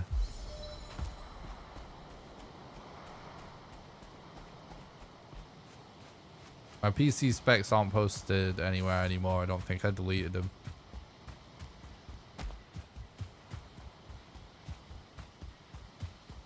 I have a Ryzen 2700X CPU in a gaming PC with a RTX 2070 Super.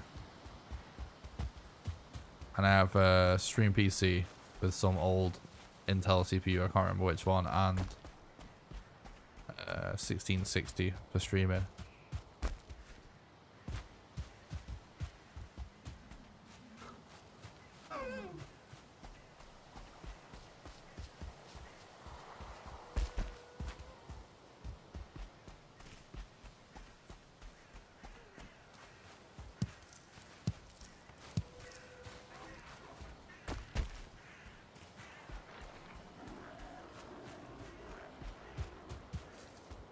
Yeah, I could reset the game PC actually. There's no reason why. Well, not mid-run obviously, but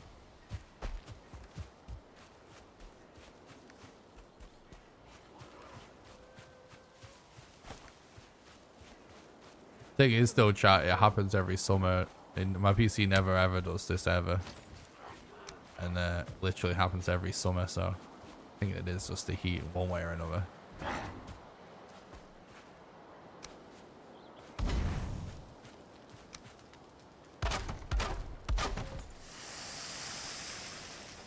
Because it's air cooled.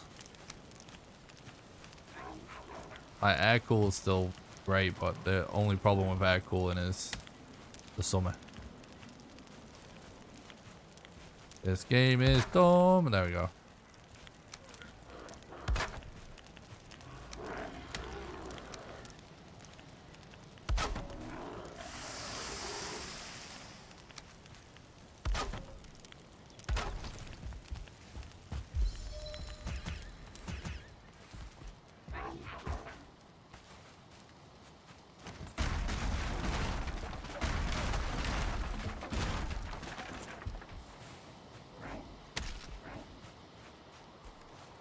Oh, she's up here. We won't even have enough wood.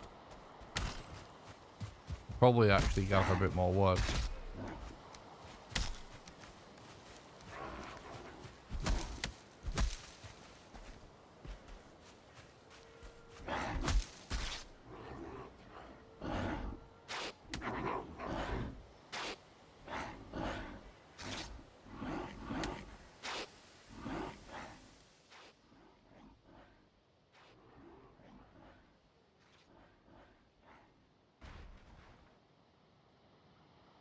Did I actually just destroy my bed? I'm done. The game has been an asshole tonight.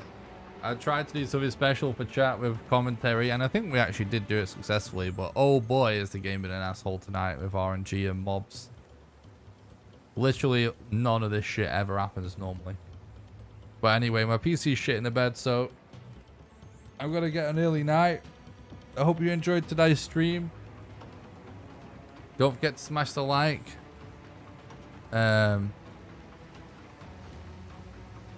Leave a nice comment if you're watching on YouTube. Yeah, it's super weird that we've got some weird mob weirdness that just fucked with us on every run during doing these commentary runs, but we explained most of the run anyway. I'll do this again. Let me know in the comments or in the chat if you guys want to see more commentary runs, because I can do it.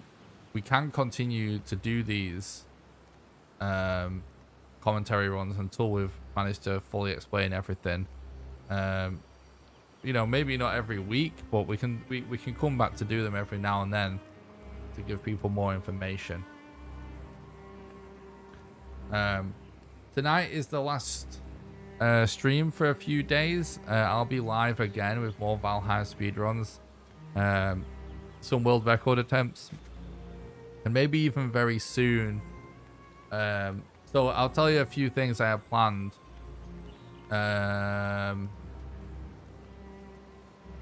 More just straight up hardcore world record grinding.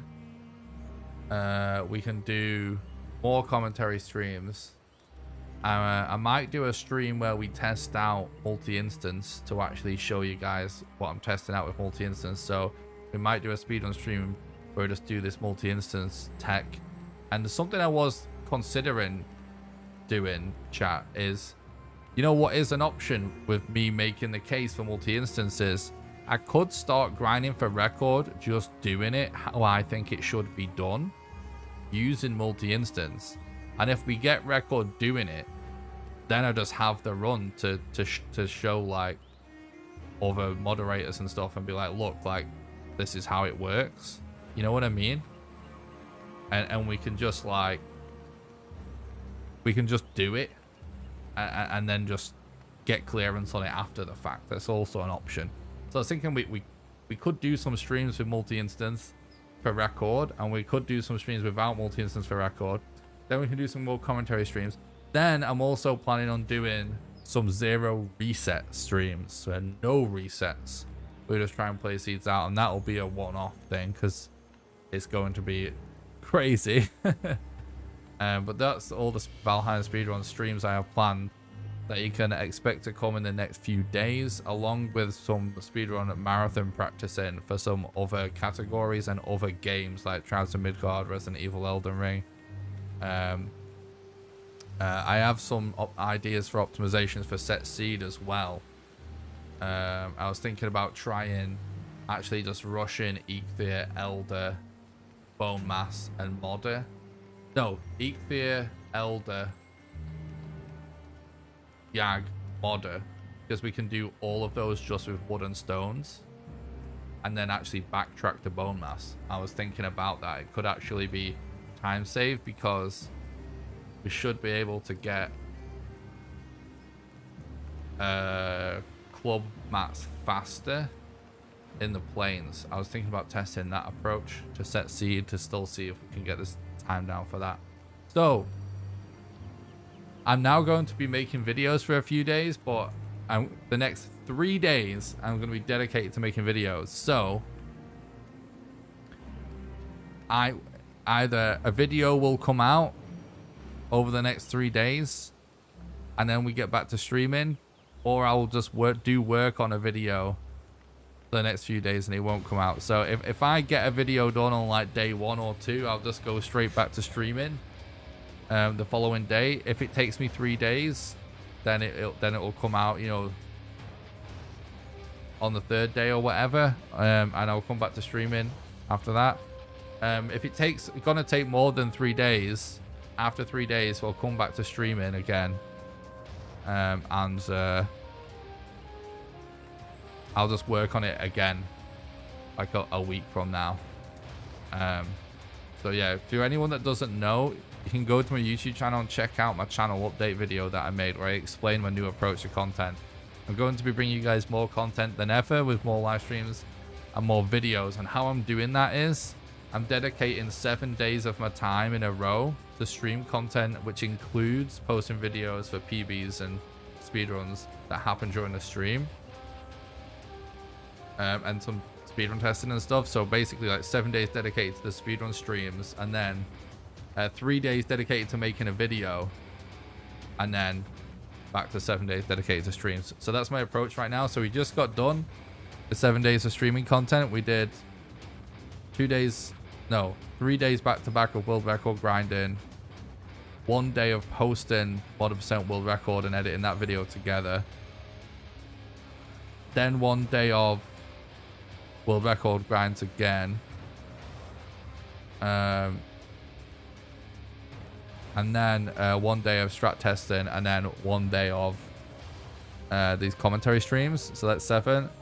And then I'll work on the next video, which will, there's a few topics it could be about, and I'm hoping to actually just get one out relatively quickly in the next few days, but it might take me more than that. But either way, I'll be back to streaming in a few days. Okay, so thanks a lot for watching today's stream. I hope you enjoyed it, and I'll see you in a few days for some more Valheim speedrun streams. In the meantime, make sure you go to the YouTube channel and check out some of the content. You can catch up on all the streams over there.